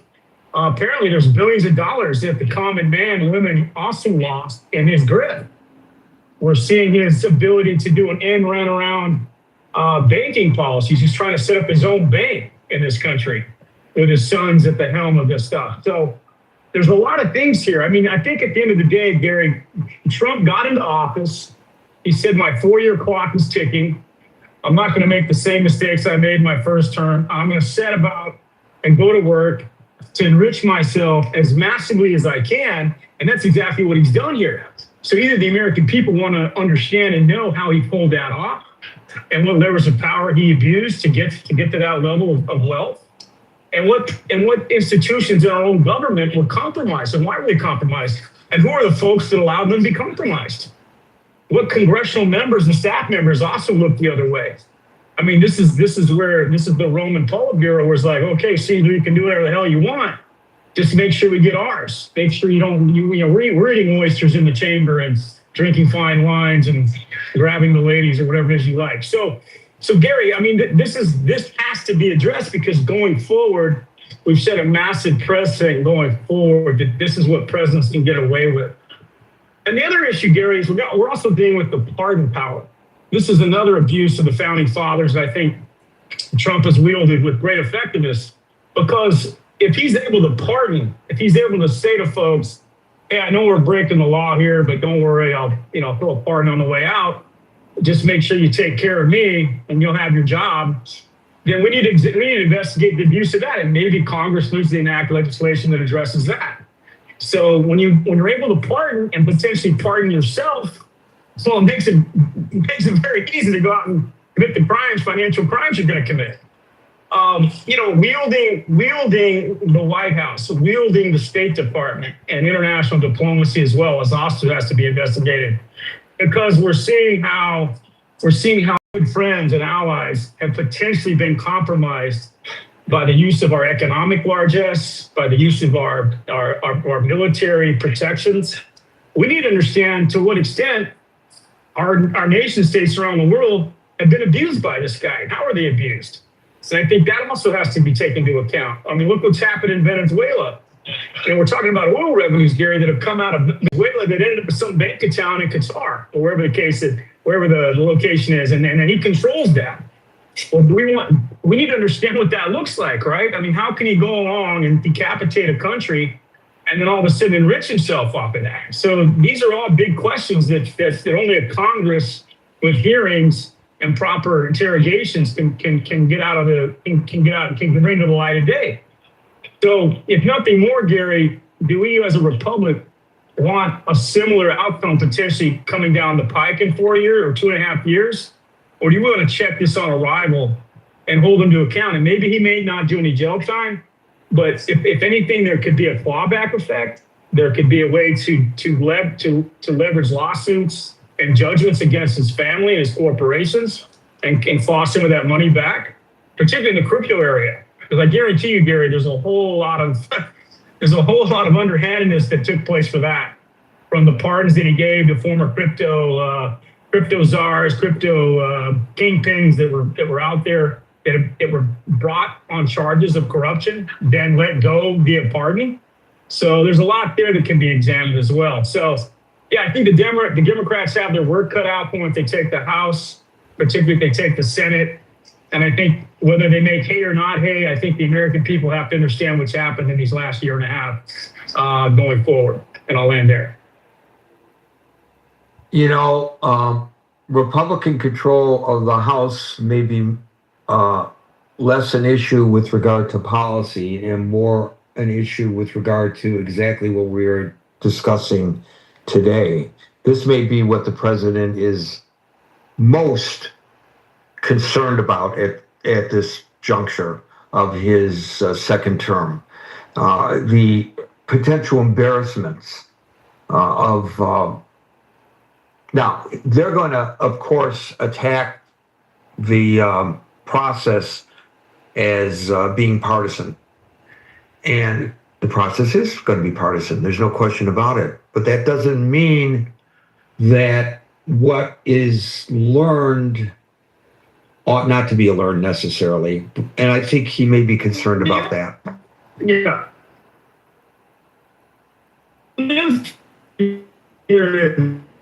You're underwater now, David. I think we have to really pinpoint here.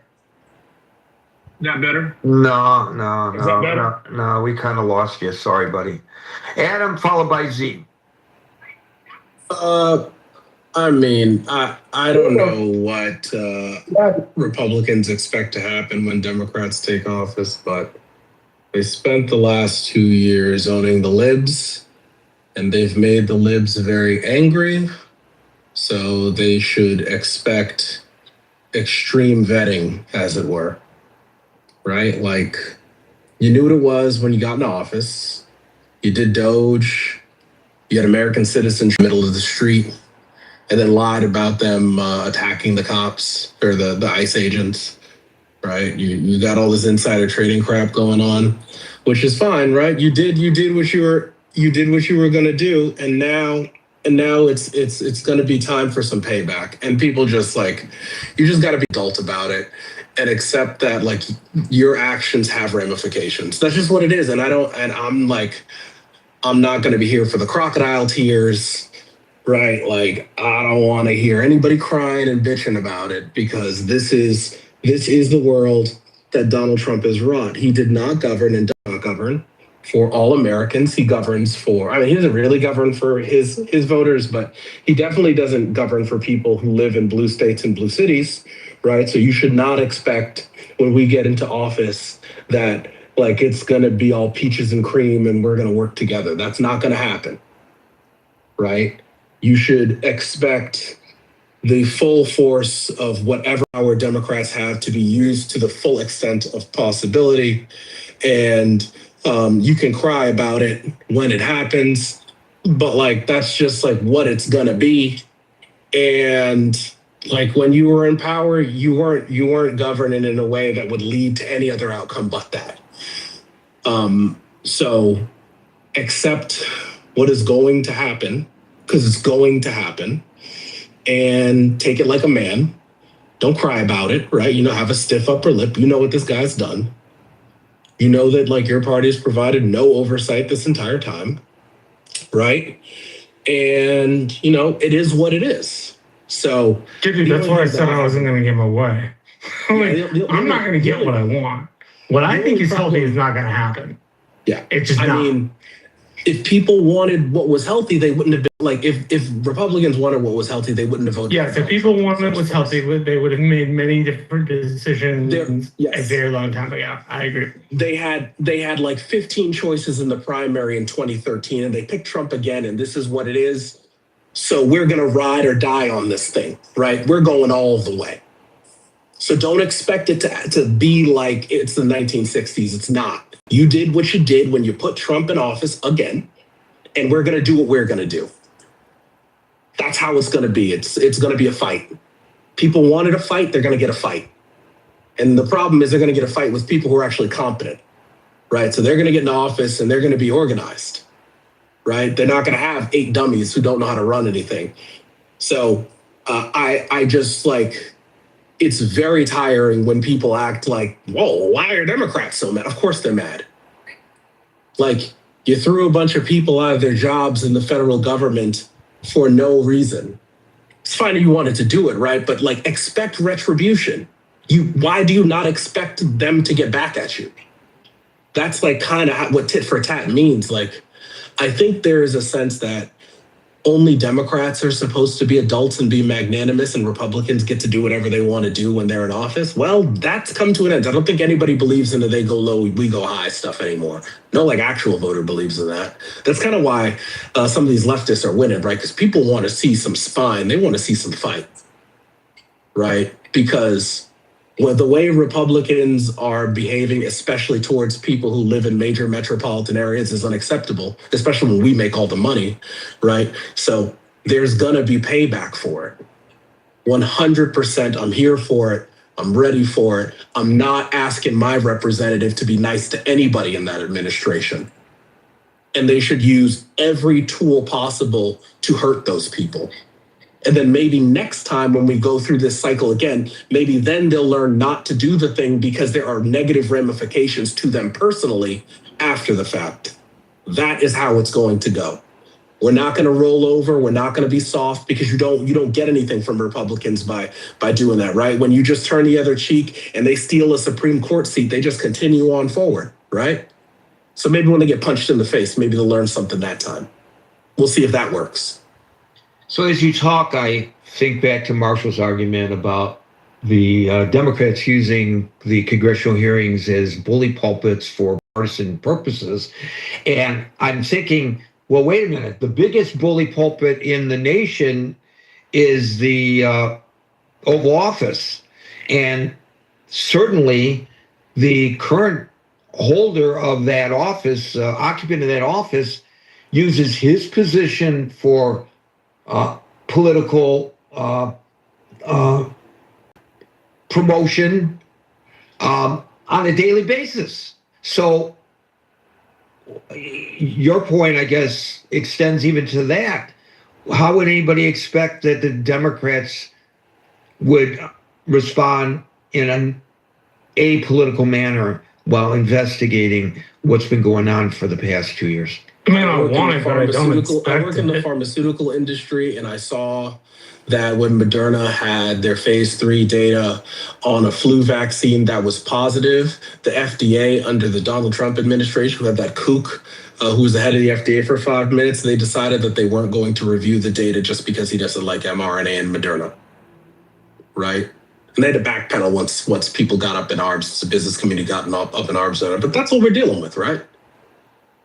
That's what we're dealing with. That's like an objective thing that happened. So yeah. Well, I would hope that the investigations would extend to the degrading of the oversight of the food and drug industry in this country. There's not a day that goes by that we're not doing a story at work about some outbreak of some sort somewhere. Right now in Wisconsin and Minnesota, there's an outbreak of both E. coli and salmonella, and 53 people have been hospitalized, I believe. That's because we have next to no FDA crop inspectors, and the Trump administration has made it worse. It's horrible. What is the political argument for degrading the oversight of the safety of the food that is served to us on a daily basis? Because it allows them to fundamentally spend more than they take in taxes and tell everybody they're saving money when they're actually not. I guess they're balancing the back of the federal government on social programs and things of that nature. And that means FDA inspectors take a hit. Well, I would hope that would be one of the things, whether there are cameras from CNN there or not, that investigate all of that. My point was never not to investigate. My point was just I just thought it would turn out to be a circus. But yeah, investigate it all. I mean, I'm not one of those Republicans that's going to tell you, what's good for the goose and good for the gander. if we wore the shoe, then the other side gets to wear the shoe whether we like it or not. Yeah, and I mean, I'm glad Adam made mention of some of the FDA issues.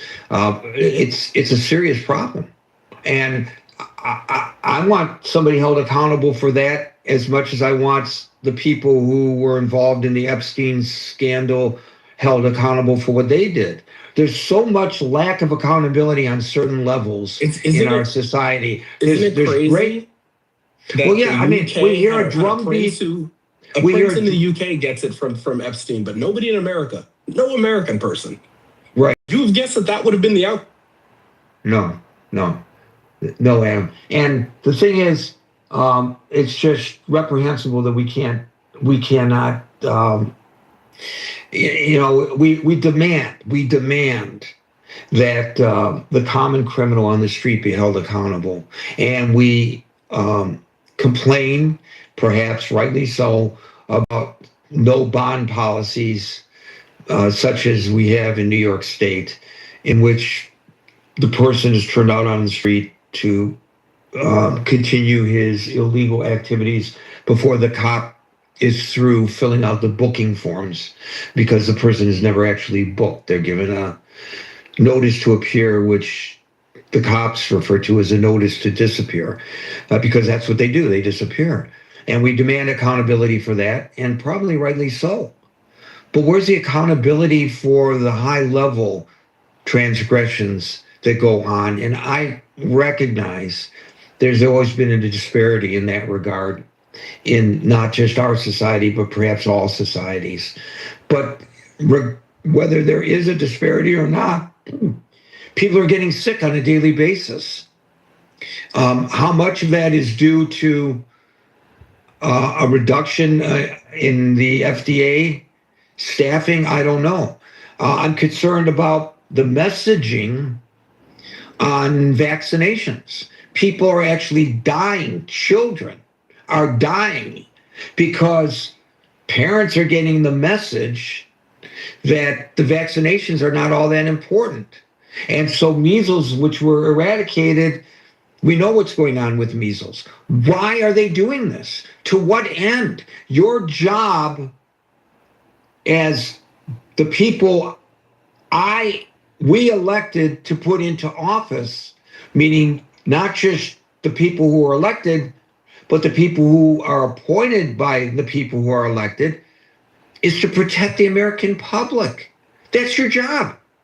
Whether it's Homeland Security, whether it's military, whether it has to do with crime, or whether it has to do with rampant expansions of diseases that are preventable, and rampant expansion of food poisonings, which in some cases are fatal, which are preventable, or if not preventable, at least mitigated.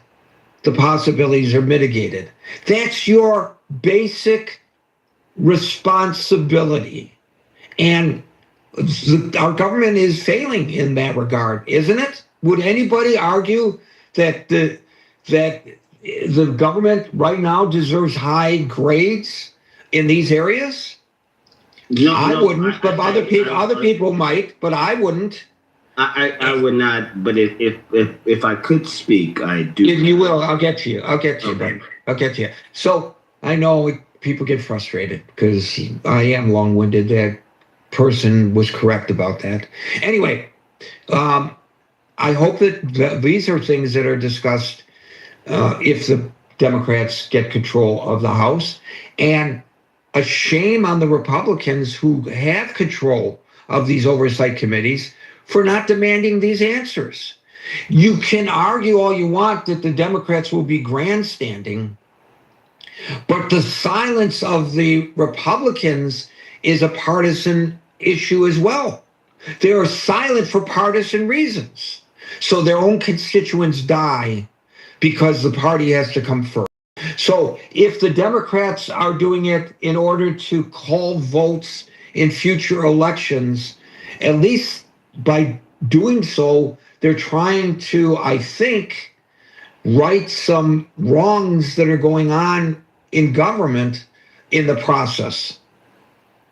I don't know if that makes sense, and I'm happy to be challenged for my observations. Thank you, Adam. Great contribution. Z followed by C. Yeah, so I've got 3 points.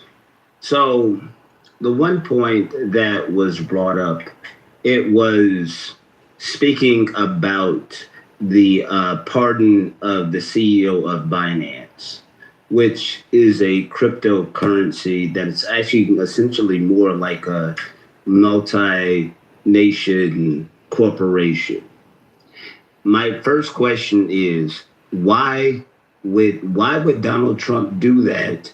And then also allow him to invest into his own meme coins.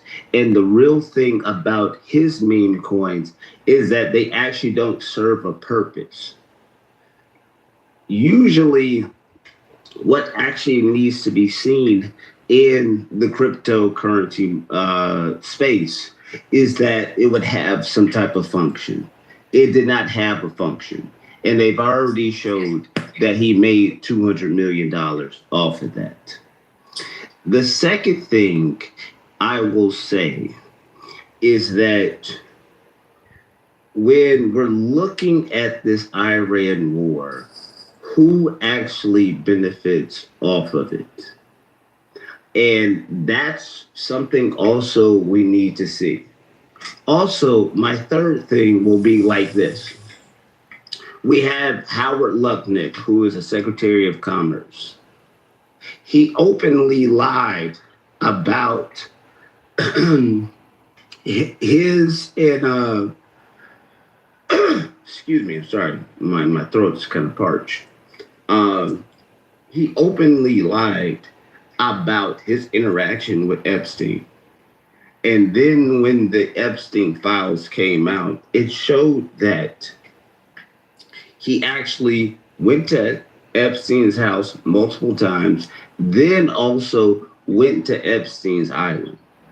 The real question is, why are no Republicans or Democrats actually looking into this type of stuff? Because the number one thing on Americans' mind is affordability, not Epstein. It's fallen by the wayside. I understand what you're saying, but that's also a Republican talking point, because if you actually... No, it's not. The places where Democrats have done the best, they talked about the economy. They didn't talk about Jeffrey Epstein. Yes, but Jeffrey Epstein was like a tertiary issue. I understand exactly what you're talking about. But when you start to pull back the layers, you actually understand that everything that's going on with that situation, and it'd be connected to Netanyahu and about how there are different ways. This doesn't have anything to do with Israel. Okay. All right. Well, you know what? There are no facts and evidence. There are no facts and evidence that show that the Epstein, the people who dropped their pants on that island, were there at the behest of Bibi Netanyahu. For God's sake, this was going on long before Bibi Netanyahu was even prime minister of Israel. That's ridiculous. However, I would say that the argument, Marshall, that the people are more concerned with the economy, which is true, is not a reason to ignore what happened. I say, as I've said many times in the past, I want to know who the men were who dropped their I'm not saying you ignore it. I want to know it too. I'm just saying on most Americans' priority lists, it's like number 3. It's not number 1 or 2. If they're told about their greatest issue, they're gonna say something about the economy, probably, right? And Epstein, while valuable, will ultimately take a back seat to that primary concern. Yeah, it might, but that's not an excuse for them to let it be taken back. No, I mean, don't take.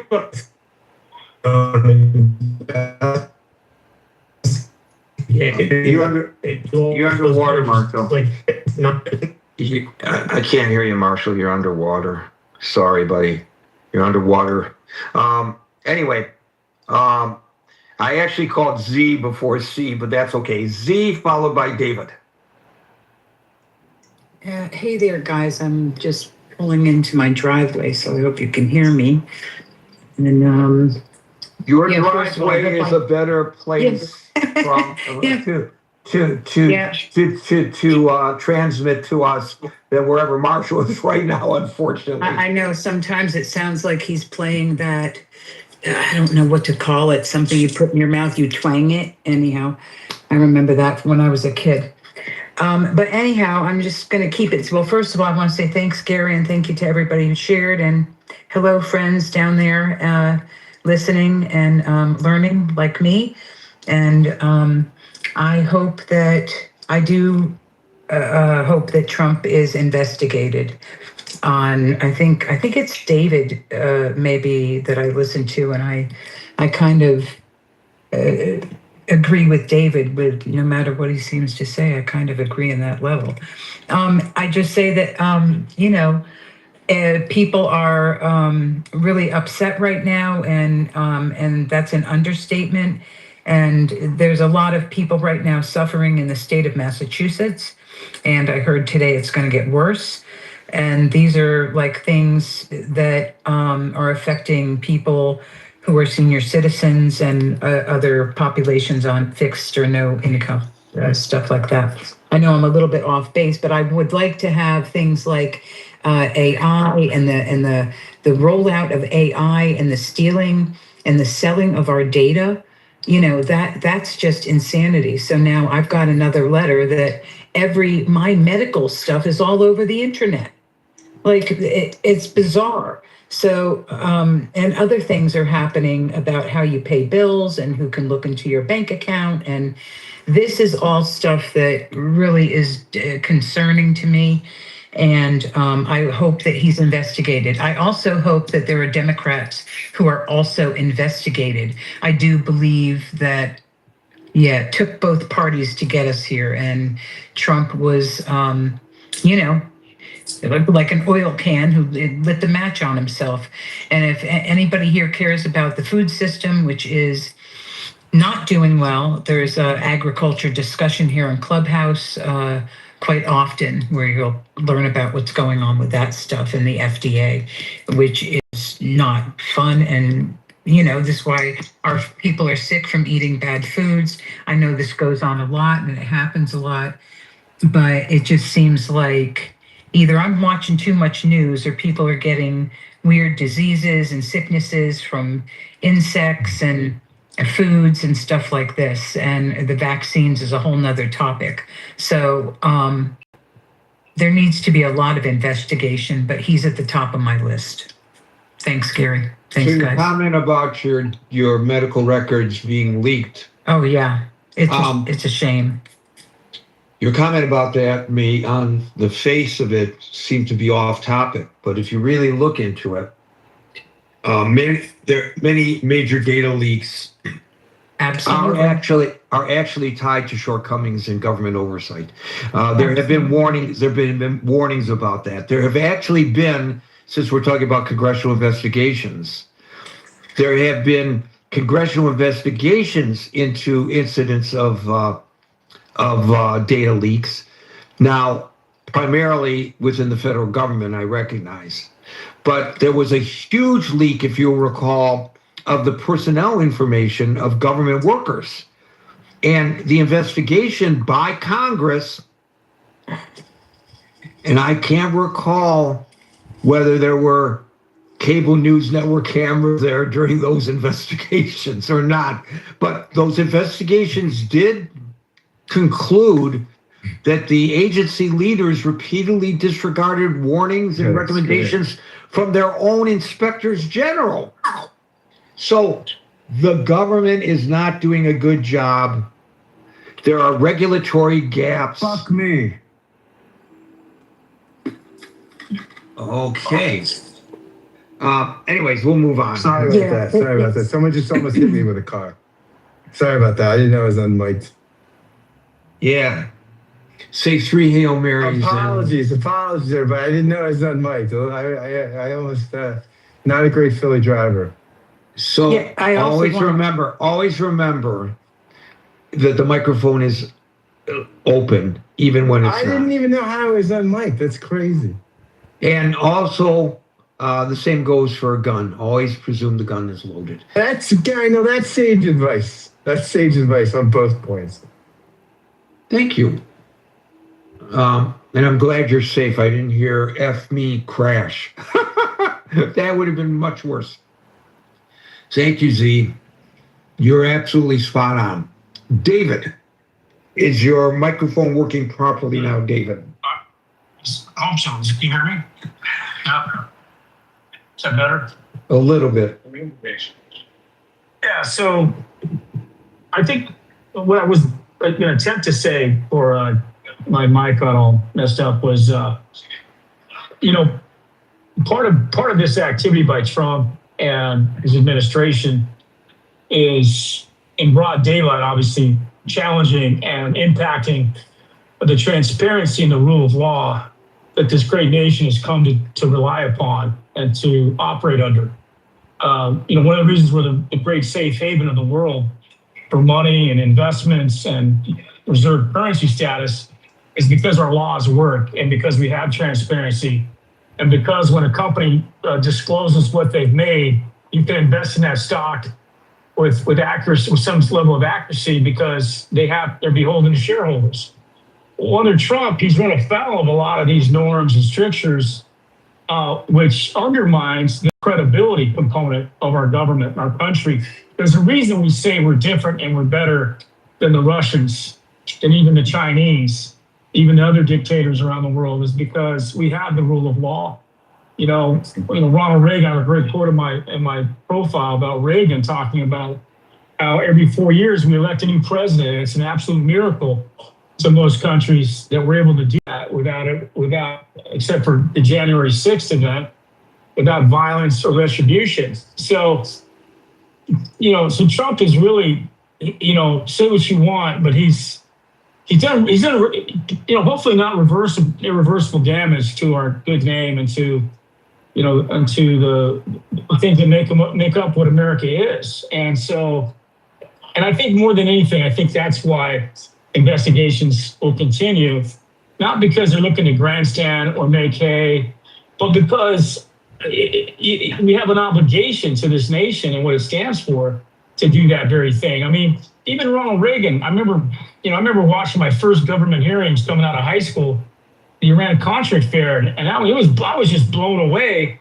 by this great statesman in Reagan and all of these allegations with these generals and Oliver North. And man, I was glued to that. I mean, there was hardly any distractions back then. There were no phones. And I was watching a United States president. I mean, I was too young for the whole Nixon administration stuff, but this was absolute to me. And then I took a class which actually talked about what had happened during the Iran-Contra affair. This is part of our civic duty, and the fact that we have media today to broadcast that, to broadcast how our processes work, and then we have safeguards and we have challenges within our system of checks and balances to do that very thing. I think that's very important going forward, and so that's all I wanted to say on that, and I'll land there. One other thing I wanted to say was. Gary, with regard to the Doge and with regard to the defanging of all these federal jobs. Well, one thing that Trump did, which was massively impacting our ability to generate revenue, is he gutted the IRS and he clawed back the $80 billion that Biden had legislated for them to receive to go after the very billionaires and trillionaires of this country to make sure they pay their fair share. Well, that's been absolutely gutted. And I feel bad for Marshall and his family, in fact, that they were audited. But there's so much thievery and money that's being stolen in the light of day. It's absolutely impacting our ability to generate revenue and cover our costs as a nation. So that's the other aspect. That wasn't so much my point. My point was not wanting to be audited does not mean you've committed a crime. which was the claim. Well, yeah, no, The I claim get that. I get that. Absolutely. But that's not David who normally gets audited, by the way. I mean, interestingly enough, if you look at who gets audited, and the highest percentage, it's actually a lot of the tipped employees are one of the highest categories of audits. And if you look at it really affects a lot more of the middle class that were subject to audits. I mean, those numbers are discoverable. So I'm going to push back on what you said. Has the expertise and the same level of firepower on their side, they're not going to be able to collect anything, right? Particularly if they don't have the manpower. Well, So they had the manpower. He just wanted to increase it by what, 80,000 agents? It's Abby, some of the reports that came out, the talent that the IRS needed was woefully lacking to be able to hold many of these corporations and wealthy individuals to account.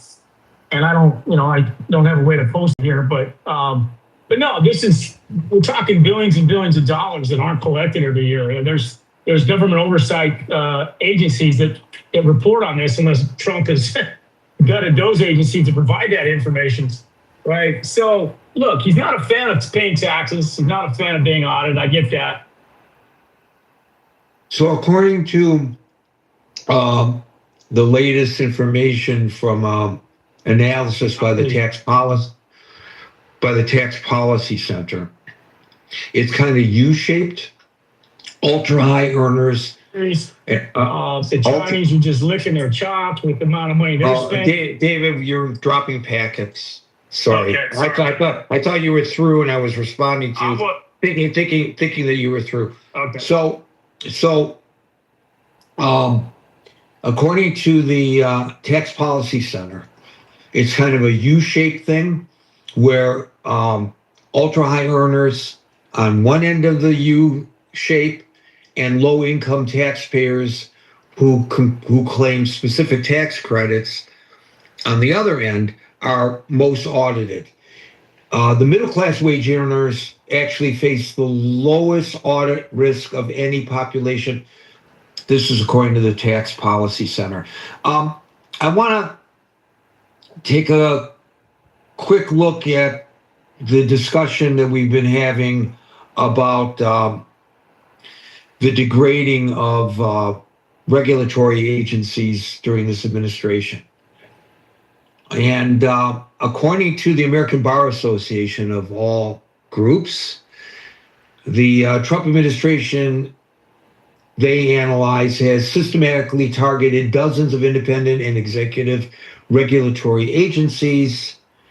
They say, and this is a widespread, I don't know where they come up with these numbers, I'd have to delve into it more to have a greater understanding, but what they say is that at least 13 to 24 key agencies have faced severe disruptions to their core oversight.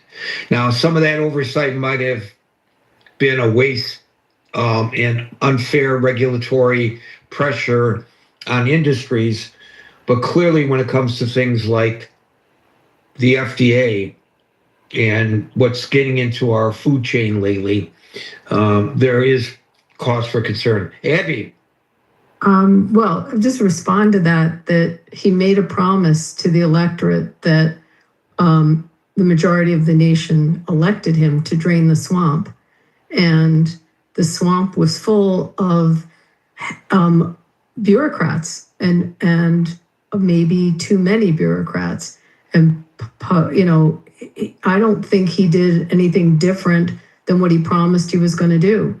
And clear that out. I also think that with the Supreme Court rulings in the West Virginia case and the overturning of the Chevron, I think you see less of a need or the shifting of regulation back to Congress and away from some of these agencies. So it may be that he was trimming fat.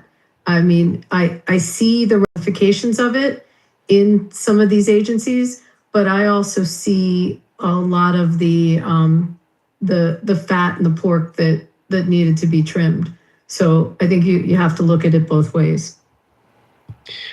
Yes. Just a question. I mean, I get the trimming of things, and look, people voted Republican, and that's smaller government, absolutely. And elections have consequences.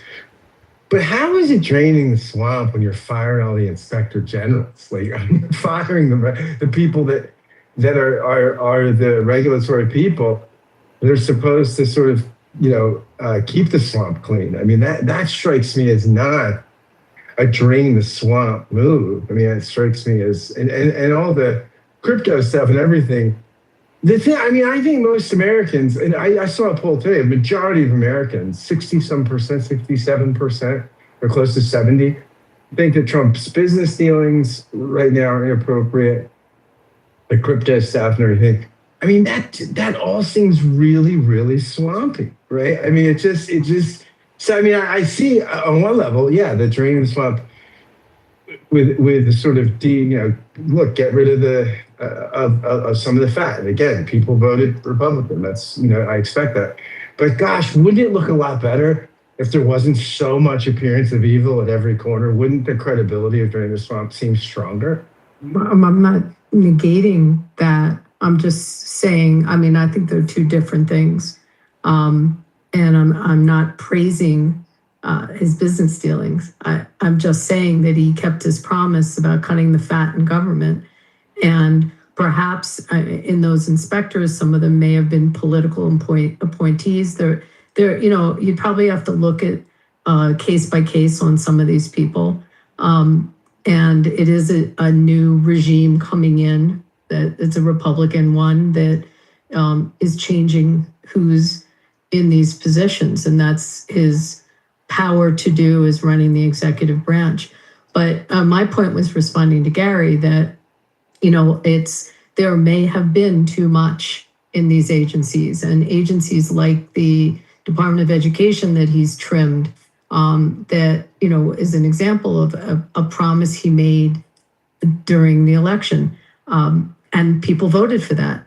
So like it or not, that's what he said. Yeah, my big concern is the food chain right now, because I don't think you were here when I mentioned it before, Abby. There's not a day that goes by that we don't do a story about some outbreak of food poisoning or problem with things that people consume across the country, and that's unusual. You get a couple a year, or maybe a dozen a year in normal years, but now it's on a daily basis. Now, whether there's a causation here to deregulation, I don't know, but I do know it's happening with greater frequency, and I find it quite disturbing. Do you think it was a trajectory that was happening for quite some time? I mean, remember the sort of the surge of these films, Forks Before Knives, or I think was one, I can't remember the exact name of it. They were films about, that actually turned people off of eating meat for a while. There was a number of these sort of documentary expose films coming out about our food processing. I actually know that our bigger properties in my city put vegan or put non-meat on every menu in the hotel, because the founder of the hotel watched one of those movies and flipped out about how meat processing happens. So, I mean, that was during the Obama years when those films came out. So, I mean, I'm wondering if it's been on a trajectory of these problems before Trump came in. We might have been. I just think that those films should have increased regulation of the slaughterhouses rather than decrease. Now, I don't know that it has, but I'm just using it as an example. I have no way of knowing whether slaughterhouse inspections have decreased or not. But some of the stuff that we are getting that is unsafe to eat is produced here in the United States. The latest one that we reported on overnight was in Wisconsin and Minnesota. Alfalfa sprouts, of all things, causing both E. coli and salmonella poisoning in people in those two states. But a lot of it's coming from Mexico. And when I was married, my wife is my ex-wife. She's Mexican American, and we were down in Mexico visiting with family, and her cousin was, for a period of time, a federal food inspector, and he was routinely, they routinely attempted to bribe him to approve meat for consumption that was not healthy to be approved. And he actually had his life threatened for adhering to the standards as they appeared in the statutes. So I don't know how much stuff is coming in from Mexico. I think recently there was a problem with the avocados, some of the avocados, not all of the avocados, coming from Mexico. And I don't know how much of that is the result of reduction in monitoring by U.S. ag inspectors. I don't know the process. I'm not familiar enough with the process, but I can tell you it's happening on a routine basis. I use the term daily, and that's probably not fair. But I can use the term routinely. It's on a routine basis that we're doing stories such as that. And that's not been the case in the past. Gary, I asked ChatGPT Yes. about that, and it said that if you're asking whether foodborne illness has been worse under Biden or Trump's second term, the data so far points toward a serious deterioration during 25, 26 in some areas. So, yeah. Yeah, and so that's really important information because obviously I am expressing what I know anecdotally. I've done no analysis of this, but I can tell you anecdotally that, I see a problem. It could, it could have been that I was wrong, that it's just that it's being reported now more than it had been in the past. But apparently based on what you're saying, my observations are not far off. And my point is those films, like it was Food Inc.